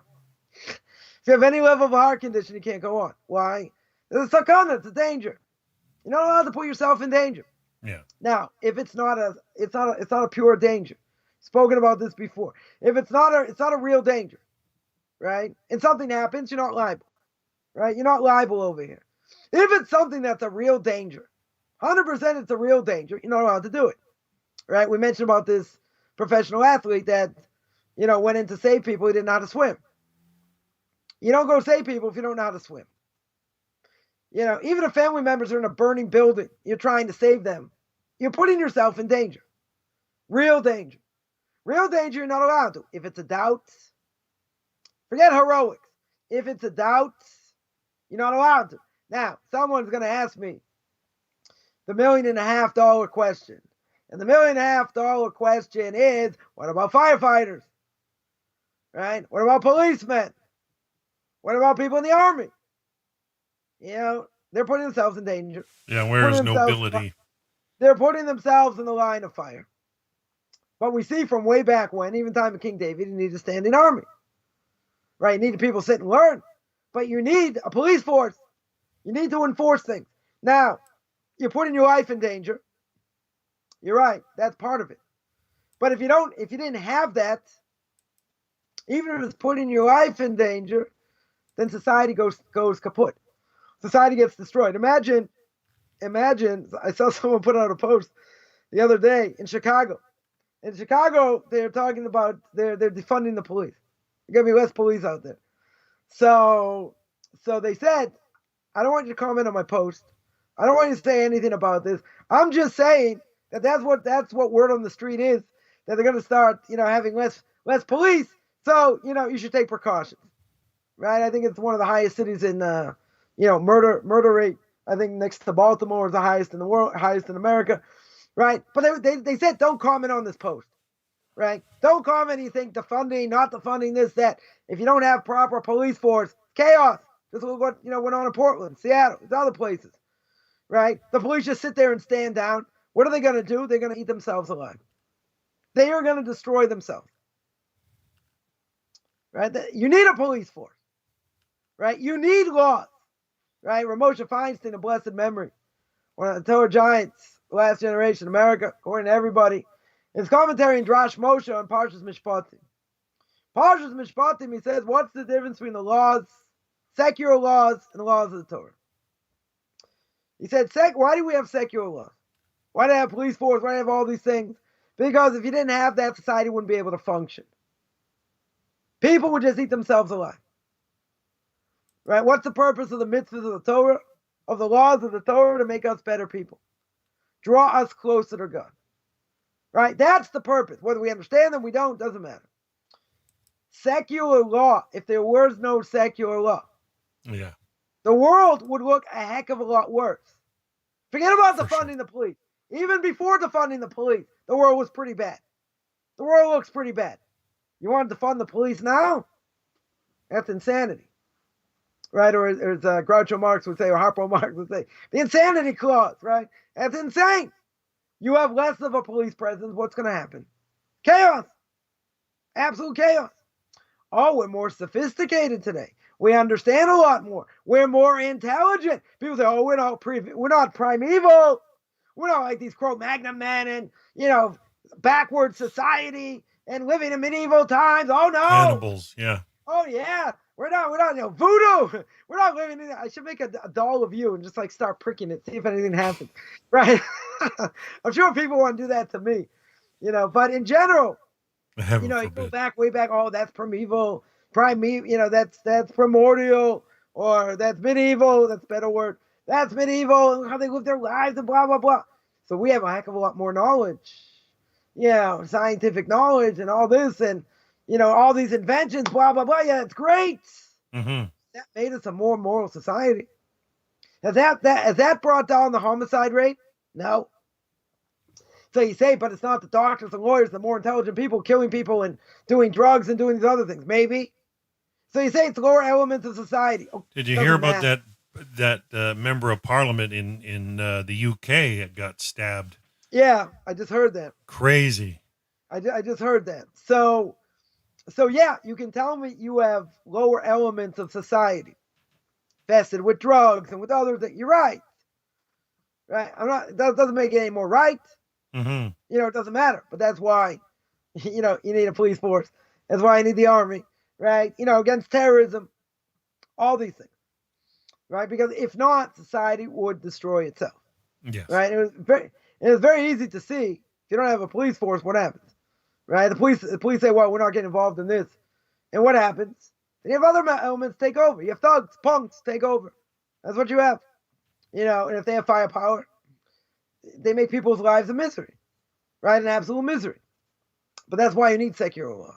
That's why you need a police force. That's why you need the fire department. That's why you need the army. It's why you need, all these things. Because otherwise society cannot function. So the other issue is that so we went back to the founding fathers, right? By the founding fathers, we mentioned life is the pursuit of happiness. Happiness cannot mean money. Because most people have money are not happy. They might be easier for them, might make their kids' life easier, but most people that have a lot of money seem to be miserable, right? They don't have so much meaning in their life, etc. So the reality is, the more we give into our desires, the more we eat and drink, then the worse off it is. The worse off it is in this world. Why? Because then you're gonna be overweight. You have to exercise, and it's unhealthy. But also, Visibly undisciplined. Yeah. when a person dies, the worms are gonna, enjoy our bodies even more. But this is a crucial thing here, because you mentioned there's no such thing as discipline. As which? I mean, you didn't mention that, but I said there's no such thing as discipline today, right? Because you mentioned discipline. So there are people out there that they say, well, you put it in front of me, I'll eat it. They say, it might be unhealthy, it might be this. How many, why would people in general, Jews, secular Jews, want to choose a lifestyle that's more restrictive? They say you can't do this, you can't do that, you can't do the other thing. And some people will make the claim, I'll make mistakes or whatever. And how could I give up X? How could I give up Y? People say, well, one of the hardest things about changing the way you eat, right? Forget about making blessings, whatever. Certain things you can't eat, right? No shrimp. I had someone tell me once, No I'd bacon love or to convert, ham. but I like shrimp. No, sorry. Okay, you don't have to convert. You can be a Noahide, right? Other things, ham, who knows what. So you say, No pepperoni on your pizza. Exactly. He said, oh, you would really give that up? Well, the Torah says I'm not allowed to eat it. Now, if you've eaten it, probably enjoyed it, right? But we have to say, if someone never ate it, they said, well, it probably tastes pretty good. But my Father in heaven says I can't eat it. Now, some people, if they're very much into food, which a lot of people are, if they're very much into food, they say, how could I ever give this up? And the answer is because they're not disciplined. They don't want to be disciplined. They want to do whatever they want to do. If they want to do whatever they want to do, then in the end, that's what they'll do. They'll give in to their desires. And once a person gives into these desires by a Jew, by eating non-kosher, affects the soul. You tell me, never been proven scientifically, that you are what you eat. That if a Jew eats something that is a predator, then all of a sudden we're going to take on these bad character traits. So you tell me it's never been proven scientifically. You're right. There are a lot of reasons for kashrus. Why we eat certain things, don't eat certain things, right? And it's a chok, it's a law we don't understand. It's a decree. But even if you tell me one reason is the fact that we are what we eat. Science hasn't proven it. Okay. But it can have an effect. Right now, whether we see the effect, we don't see the effect, doesn't matter. What's the idea? What's the idea over here? God says, I'm telling you, you want to be close to me? These things are not good for you. These things 100% will not be good for you. Don't do it. Don't do it.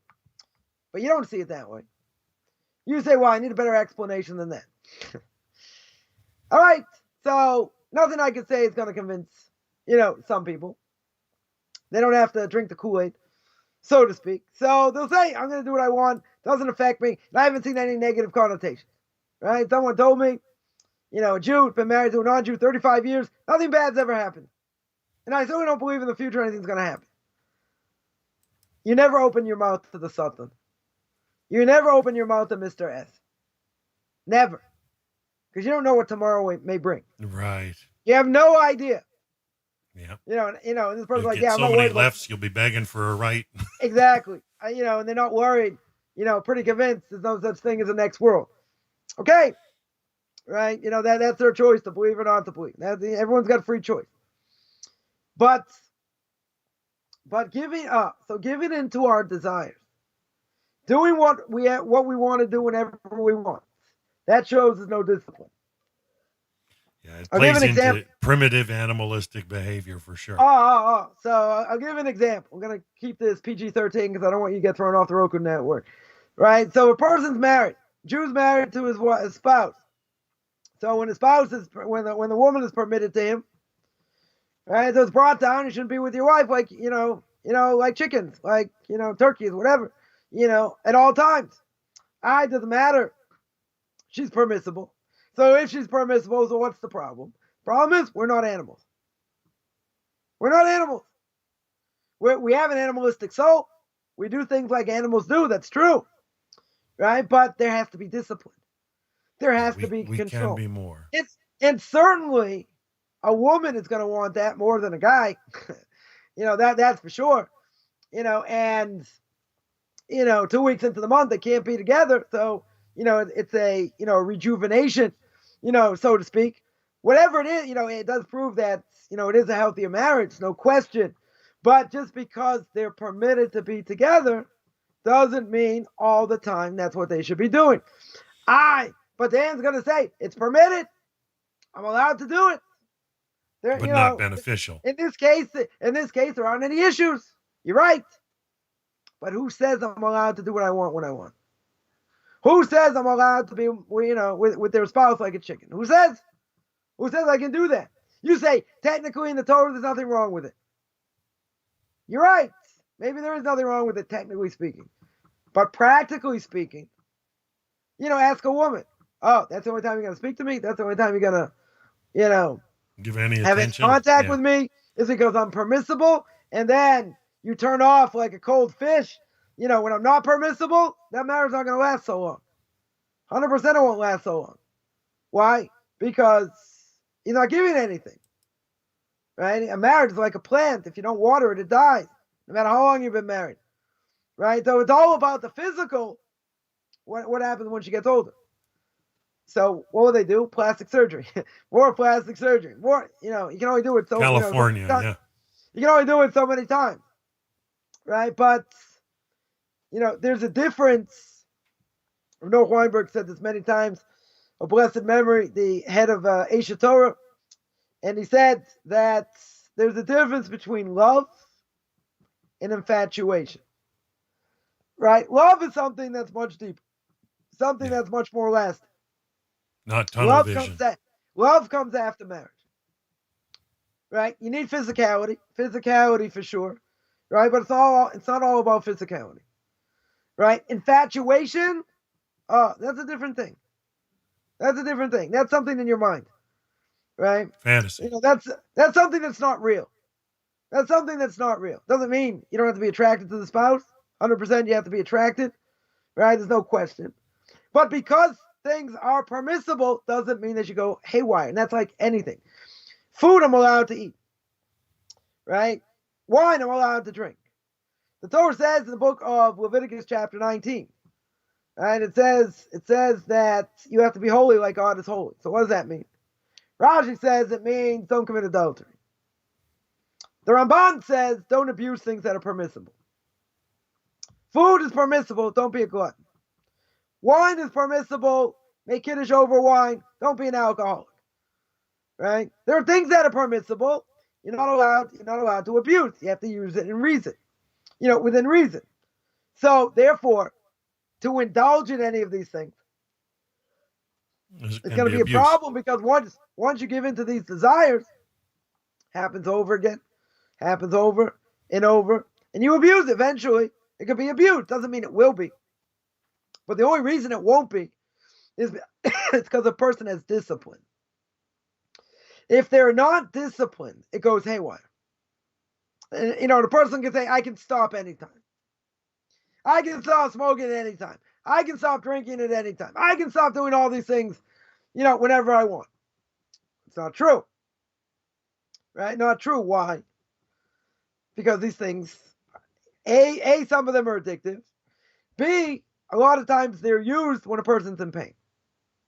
And when they're in pain, they go back and use it as a crutch. And then it gets addictive. And then they can't live without it. Then it becomes part of your body. Right? It's a lot more difficult. So giving into desires, what does that lead us to do? Other things. Right? Other things probably aren't so good. Right? The greatest desires we should have are the ones that are spiritual.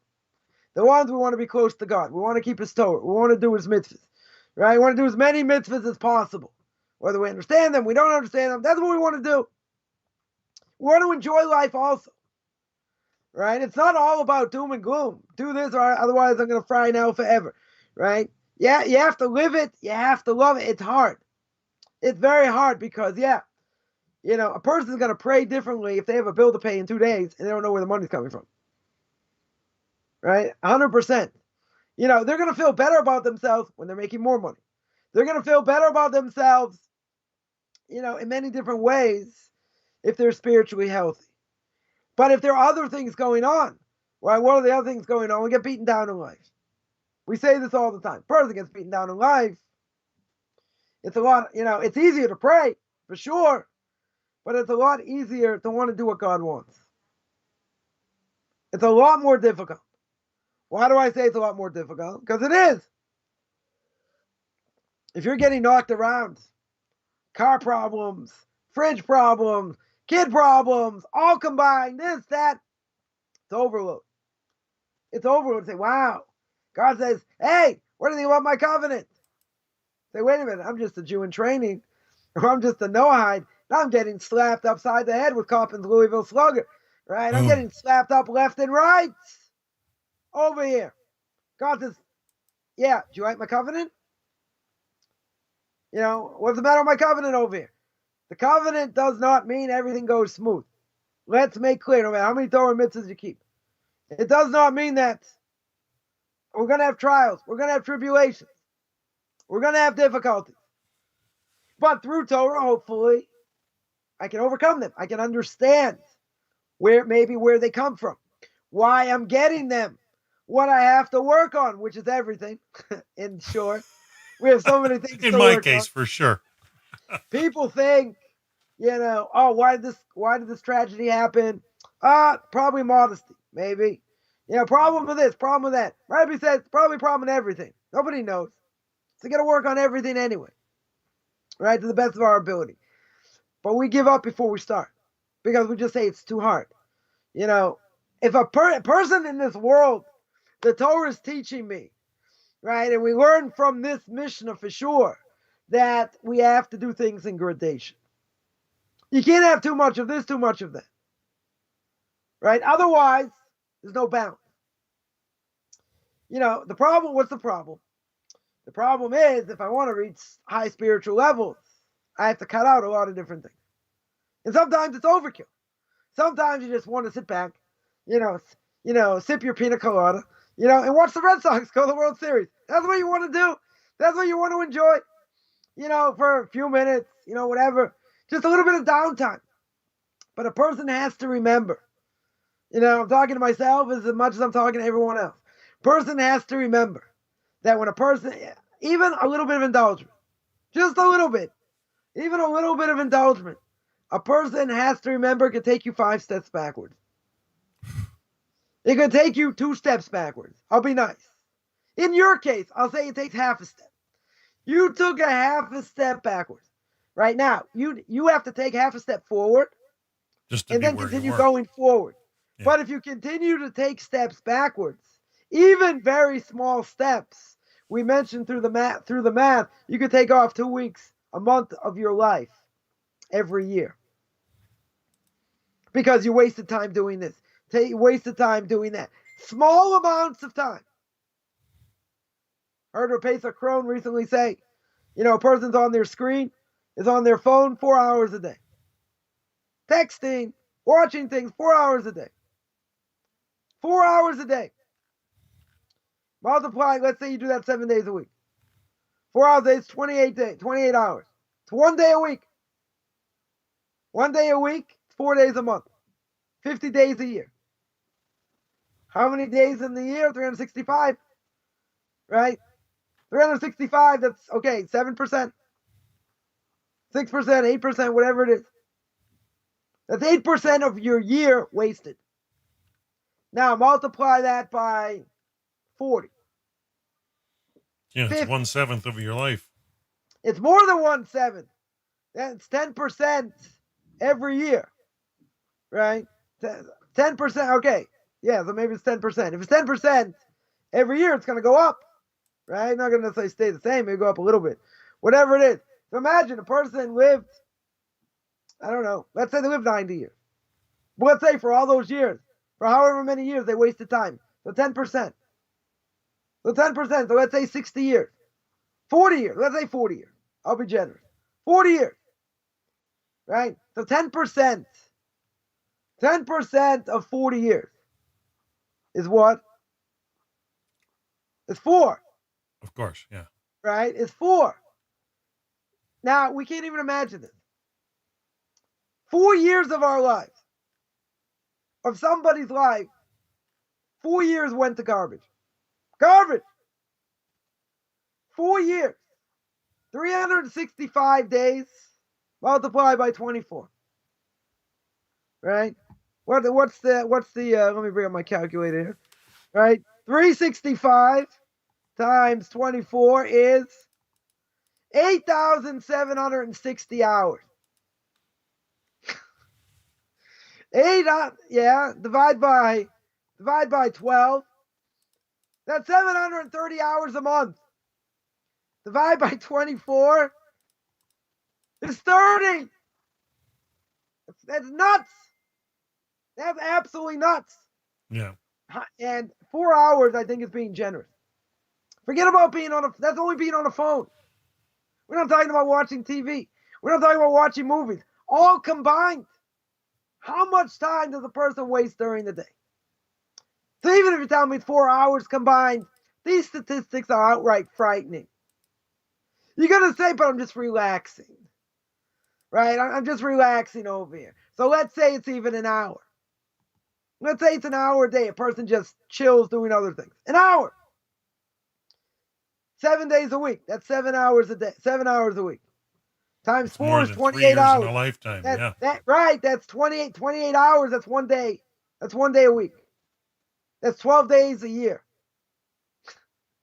That's almost 2 weeks out of the year. Yeah. You've wasted time just by chilling. He's like, I need to chill. Sandra asks, how many classes would that be?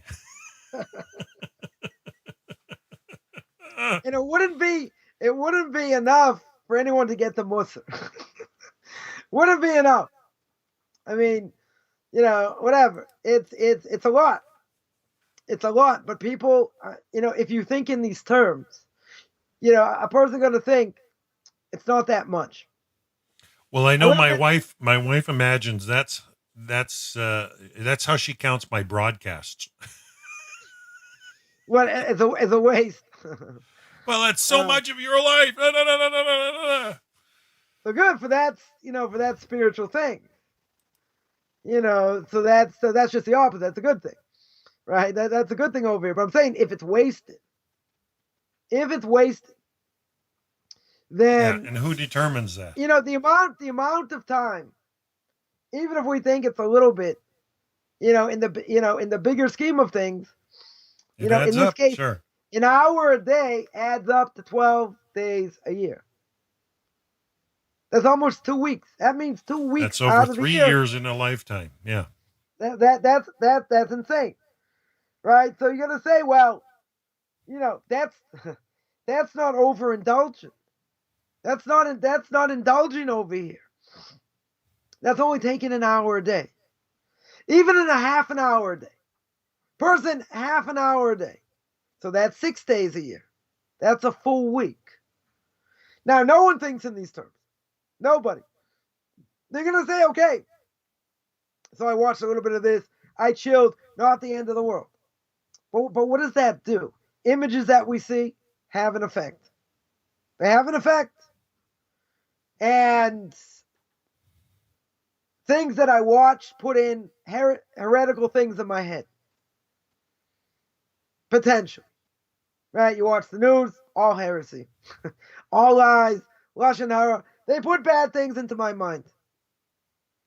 Right? The Arizal, Rav Isaac Luria, says that why is it that if a person's praying, if a Jew is praying the Shemona Esrei, silent meditation, there are 19 blessings. We ask for health, we ask for livelihoods, we ask for spiritual things, redemption, different things. So why is it there are 19 blessings and we can easily get distracted? Or why during prayer, let's say better, why during prayer is it possible for a person to get distracted? So you're telling me the Talmud says that prayer is one of the 3 things that always needs to be strengthened. True.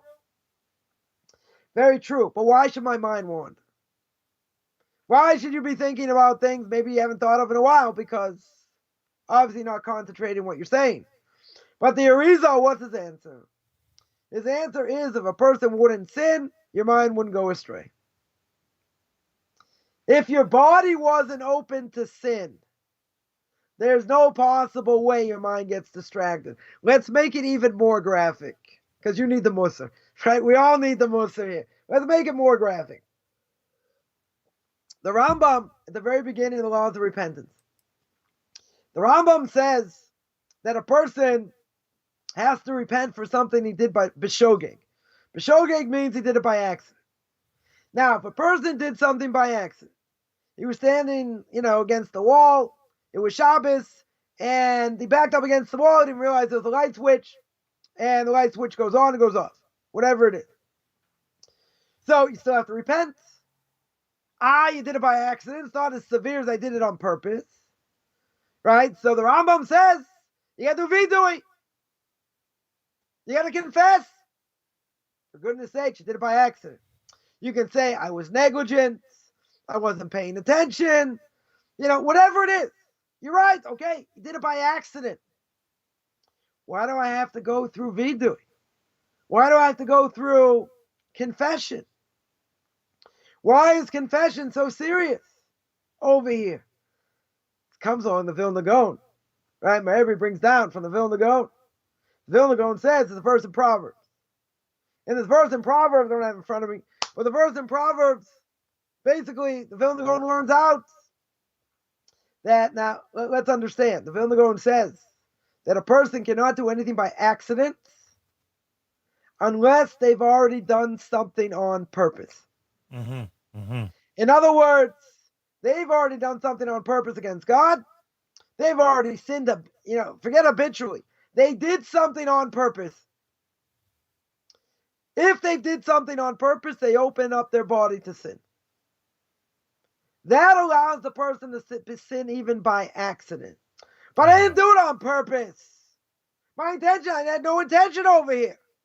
Again, it's a weaker prohibition. It's a much weaker thing. You're right. But says the Vilna Gaon, how can it be a person did it in the first place? Why do they have to confess? He says they have to confess because it's obvious they've done something on purpose before. And once they open up themselves to sin before, Right. that means they have the ability to do something by accident. That's a huge. very scary. That's a very scary proposition. Sure That it is. means for all of us, anybody that if we've done Explains a something by lot. accident, obviously we understand there's nothing by accident. But a person Unintentional. can tell me, okay, they weren't thinking, they were overtired, they were involved in other things, whatever it was. Person can say, it was I had a mental lapse. I wasn't really thinking, whatever. So why do I have to go through confession? Because even if you had a mental lapse and it did it by accident, you're right. You should have been more careful. 100% you should have been more careful. There are other things that a person may do that really they did it by accident, but really it's close to doing it on purpose.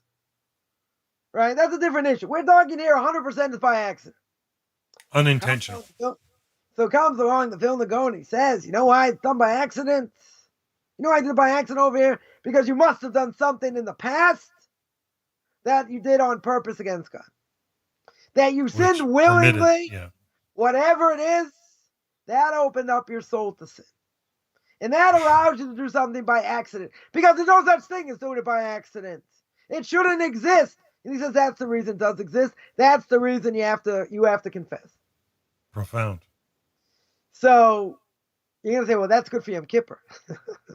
That's good for Elul, for Rosh Hashanah. You're right. It's also good for the remainder of the year where we have to live by this.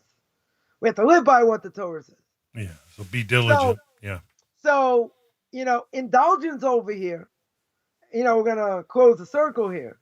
Right? Indulgence over here says what? That the more I give in, the more susceptible I am. A person cannot turn on and turn off these type of emotions. Yeah, that leads to a question we got here online about, should things be cut out over time or all at once? It depends what it is. The Rambam says you have to go to the opposite extreme in order to find the middle path. Yeah. You always have to go to the middle path. And you got to stay there for a while. Right. But if it's something that's extremely egregious, smoking, a person's a smoker, let's say. They're a smoker, they know it's going to kill them. And they're at their wit's end. So they have to do something. They have to cut it out cold turkey. Yeah, cold turkey or cold turkey is what they have to do. Now, some people say, well, if you smoke 10 cigarettes a day, cut it down to 2. Cut it down to 4. Maybe do it over time. But the problem is, Nicorette the patch person has any type of whatever. issue. They have any type of anxiety. They have any type of difficulty. They're not gonna go to 2. They're gonna go back to 7. Right? Any type of stress. That was the word I was looking for. Any type of stress is gonna bring them down to that level. Right? It's gonna go back and forth. So, however it's done. Now, take somebody, for instance, who's a heroin addict. Now, heroin addicts' problem is they can certainly OD, no question. But how do you stop a heroin addict? You nip it in the bud, right? You stop it cold turkey. Now, he's going to need drugs, other type of drugs. Methadone. He's going to need meth. He's going to need methadone, no question. His body is going to, his body's going to go into crazy. Shock. Yeah, body's going to go into shock.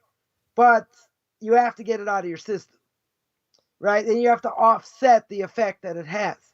Because if you don't do that, the person will go insane. 100% the person will go insane. But that something like that, if you don't try and stop it cold turkey somehow, then most likely that person's going to be dead at some point, right? He's going to overdose, which most heroin addicts do. So, it depends what it is. 100% it depends what it is. Some things we'd have to learn Musar, very, very strong Musar to understand how bad it is. But that's not going to overcome, right? That I'm going to speak about tomorrow in Tanakh Talk, where it's just something I spoke about my Q&A, on Thursday. That the person, has gone through a certain trauma. It's not mind over matter. right? Well, I we can need understand. answers, and this is I why can, we're so yeah, I can joyful that we understand share Torah. philosophically maybe how it worked, and my soul had to go through it, and it wasn't my fault and all that. But the trauma's there.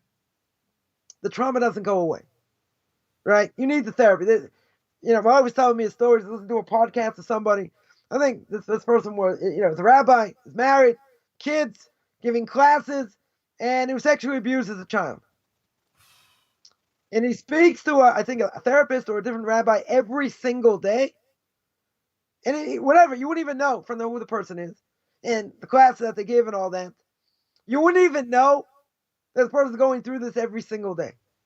Then he said, every single day when I see a tree, I wonder why I'm not hanging on it. Now, I was going to say that story for tomorrow, but I guess I gave it out a little bit early, right? I'm probably going to mention it as well. And the thing is, why does he say that? Because he's gone through the trauma. The trauma's still there. Post-traumatic, yeah. He's dealing with it. He's gone through therapy. He's overcome a tremendous amount of things. He understands a lot of different things about it. It's a trauma. Trauma doesn't go away 100%. No. It's always there. Rabbi, I know that things stick around. I mean, when I was young, I fell 240 feet off of a cliff into a canyon, and that's why you're Noahide today. Oh well, yeah, I know. I thank Hashem, and all I can say is this whole class. I understand about believing in the miraculous just for sustenance, to stay alive. But even the effects of the trauma from that, I had a traumatic brain injury in that case, right. and so, they stick. Right. So somebody, wanted, so I went about parents and how parents can be abusive, and I went through all that. They said, okay, I understand where things may come from. Now, how do you heal from it? Right. So healing, I can know the right thing to do. I can understand it, but healing is not going to come through Torah. It's not going to come through Torah by itself. A person cannot will it. Right. It will not overcome everything. You're going to need therapy, maybe serious therapy, whatever. But, in the end, even with all that, even if you function, even if a person's married, and even if they have kids, and even if they have grandkids, and this thing happened 40 years ago, it's still there. 36 and if a years person ago got for me. And if a person went, grammar school or middle school or even high school, and they got bullied, forget about abuse, sexual abuse. I'm not even going to go there. Let's say they got bullied. Let's say there was parental psychological abuse. Let's say they were never really loved. Let's say no one was ever there for them when they went through difficult. This is hard. This is hard stuff, right? This is stuff even with all the therapy, even with understanding where it may come from and all that. It's still there. It doesn't, it doesn't disappear 100%. It doesn't mean, and I guess we'll end with this. It doesn't mean that you cannot function in this world. It doesn't mean. That's right. Tissue paper generation, though, wants to always, go on about it. A person should be able to function. I don't want to get hammered for saying this. Right. A person should be able to function if they get the proper help. Even if someone is schizophrenic, even if someone who's bipolar, if they have proper help, they have proper psychologists, they have proper medication, they stay on the medication, they can lead normal lives. There are a lot of people that are bipolar out there, they lead normal lives. 100% they lead normal lives. Even people depressed, other things, they can lead normal lives. Right? Could a person be so bad they never get over it? It could happen. Then they get involved in drugs, they get involved in other things. You're right. Serial killers, Some people may never overcome certain things. Psycho, right? He never overcame the abuse his mother gave him, right? He never overcame it. Okay, that's a movie, so we can't quote that. But, in general, there's abuse that a person could go through. Psychological abuse, make it a little bit easier, that they just may never overcome. Right. And it's a very hard thing to overcome. So what does that mean? You have to have the ways to deal with it. You have good days, you can have bad days. You can have very bad days, right? But in the end, you can still function. And you want to have more good days than bad days. But what does that mean? With all the medication and everything else, it doesn't disappear. it doesn't disappear. I heard someone speak, I guess I'll end with this last thing, that somebody was abused, sexually abused as a child. And it still affected them. Their grandfather. They have grandkids. They're married. They're happily married. Right? They have kids. They have grandkids. And it still affects them to a certain extent. Right? You can lead normal lives. Right? Some people have it harder than others. Whatever it is. A person should be able to lead a normal life, quote unquote. Some people may not. But in the end, it's only going to come through, heavy therapy and most likely medication also. Because heavy therapy might not be enough. Certain things, a person may need to be on medication. But it does, my point is, like you mentioned, it doesn't fully disappear. And it's okay, that a person's human, they can have bad days. But they can't have the effect on everybody else. And they have to try and work through it and not have as many bad days or whatever, right? Yeah. But the point is, it doesn't fully disappear. And a person has to realize, when they get in that funk, in that mood or whatever, they have to go through more than the motions in order how to function and, get over it. Might take some time, a day or a few days or whatever, but, they come back to themselves, but it's there. And nobody knows what's going on in a person's head. And just like this story, this person said every single day, I look outside, I see a tree, and I wonder why I'm not hanging on the tree. And this person has gone through a lot of therapy, does a lot of good work, and he says, why am I still alive today? And he said, if I wouldn't speak to this person every single day, I don't know where I'd be. With all everybody has their limits, though, don't they? There are limits. We're human, but, a person has to cut themselves some slack a little bit, and say, okay, if you have a bad day, you have a bad day. But you have to get the right help in order to deal with it. Because if not, then you have a lot more bad days, you won't function. Right. Right? But there are things going on in the mind, just keep playing the same thing over and over. Someone went through the Holocaust, how they lived, I don't know. It's just, gone through so much trauma. Yeah, so Rabbi, I'm waiting for an author to send me a book. A Jewish lady is sending me a book that has to do with her mother being in the Holocaust, and I've been doing my readings during the week, and I'll be breaking into this book as soon as it arrives, and it will be a story on the Holocaust. And yeah, she had mentioned because I was trying to get her to come on the show since we're going to read her book, and she mentioned about a Holocaust, global Holocaust Day in November. I thought of you right away. I says, you're an expert. You're studied in this field, right? And I find the story, I'll bet you, be so moving. But for survivors to come through the darkest of things such as that, I mean, is just profound and inspirational. Right. The one problem, and yeah, we are a little bit over here. The one problem is there's some people who write certain books because of things they went through, and they just live in the past. Right. They identify. They're not interested in getting any help with the pain. They're not interested. They're just interested in reliving the past and how bad the past was. But that means, as my Rebbe would say, if you live in the past, you have no future. Right. So we're gonna hit this topic. We're gonna hit this topic hopefully tomorrow. A little bit more, on Tanakh Talk. So there is going to be definitely a part 2. We're gonna continue with the more flesh, the more worms. A few more things to bring up. Yeah. Definitely a number of things to bring to light over here, and then we'll see if we go to the next part about the more possessions, the more worry. But yeah, next week, normal time. Well, I find it's beautiful, and just by you sharing that. The start of the Mishnah with us, we can see how there's depth and there's lots to be shared about this, and we thank you for taking the time out of your busy schedule. Now, next week, you've also got this new Noahide teaching coming up with Sunday, a Noahide from Nation. This coming Sunday with Ray Peterson, Noahide Nations. We're going to be going through the Noahide laws, soup to nuts, and it's going to be free. I have to sign up through Noahide Nations. It should be a lot of fun. It's gonna each class is gonna be an hour. I did the Derech Hashem in 2 hours. Well, 2 hours I think it's gonna be a little too much, so we're gonna do it, each week in an hour, starting a week from this coming Sunday. Well, I'm going to post that link here onto the chat room if anybody wants to get logged into that Noahide Nations class. Be upcoming. I just posted the link there. You can click on there. It'll take you to the Noahide Nations page. And if you want to log in and register, make sure you send that you want to be involved in this class, and you'll get registered.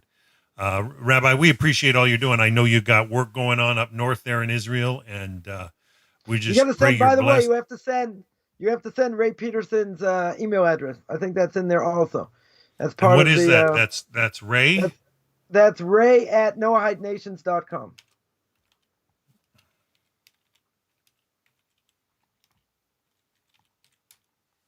Okay, I put that up there as well. Yeah, we're up north. I'm up north twice a week. Just started learning 101 with someone up there as well, going through the laws of Hilchos Dayanim about being a rabbinic court judge. So, whatever, we're working hard up there, and hopefully we need plenty of money get this thing off the ground, this learning center. So, anyone who wants to donate, more than welcome if they want to donate. So if they want to donate, they can go to your website, orthodoxconversion.com. Yeah, they can go to orthodoxconversion.com. I have every page has a way to donate. By credit card, PayPal, unless you're going to give a lot of money, is definitely not worth it because they're charging an arm and a leg to send money to the states, to a bank account in the states. So yeah, credit card works, Zelle works. Also, Rabbi Chaim Coffman at gmail.com. You send it to my email address. I'll get it. So, and I want to give a plug out here to Dan the Man. You should help support him as well. Right? Buy him a cup of coffee, something. He does a lot of great work, a lot of great classes, and we want him to continue. Right? We definitely want him to continue. Does a lot of, tremendous work for the Noahides out there. So, you should also help support him as well. Well, thanks, Rabbi. Even if he watches the CFL and he's rooting against my Red Sox, doesn't matter. Because we got to. My team's been in the toilet, Rabbi. They've lost the last couple of games. I don't want to be a fickle fan though, and jump on and off the bandwagon. I'm either in or out. When the Red Sox, if they get to the World Series, even if they don't win, you're never gonna hear the end of it from me. So you should all pray that they should lose. But who knows? See what's gonna be. Well, they held it together coming down the stretch. I was rooting for the Toronto Blue Jays, being Canadian, but the Blue Jays just lost it in the end. They had gained so much momentum. They actually smoked the Sox, I think, in a series. No, they beat up on the Yankees pretty hard, but the Yankees ended up making it to the wild card with Boston. And I'll tell you, Boston didn't falter. They actually held their composure, and we know they're in tough with Houston, and we just we hope that whoever makes it through, it's I don't know. We'll see. I know that there's going to be a lot of slugging going on there. So Rabbi, Hashem willing, we're on next week. We're 100% on for next week. Mishna 8, Part 2. Excellent. I've got my mother flying in from Southern Ontario. So she'll be sitting in live with me here next week, and so can I make CFL jokes? Sure, you can. Okay, I know that she's not a CFL fan at all. She's more a baseball fan, though. But I know that she loves good conversations, and it always provokes good thoughts and lots of deep things. And I'm looking forward to having to visit. She hasn't been here in a few years, so I haven't seen her in a few years. So it's always exciting to reconnect with family, especially with the COVID craziness that's gone on the last couple 18 months or whatever, 20 months. It's been crazy, but we hope everybody's healthy and safe out there, and we hope that you're blessed this week. I gotta sign off for now to get ready for my next class. We're doing part 35 of the 48 Ways to Wisdom with Rabbi Aaron Poston. It's going to be awesome. That'll be going live in about 20 minutes. So till next week, Rabbi, thank you for Pirkei Avos. Beautiful session today, Rabbi. Have a great week, everybody. Bye for now.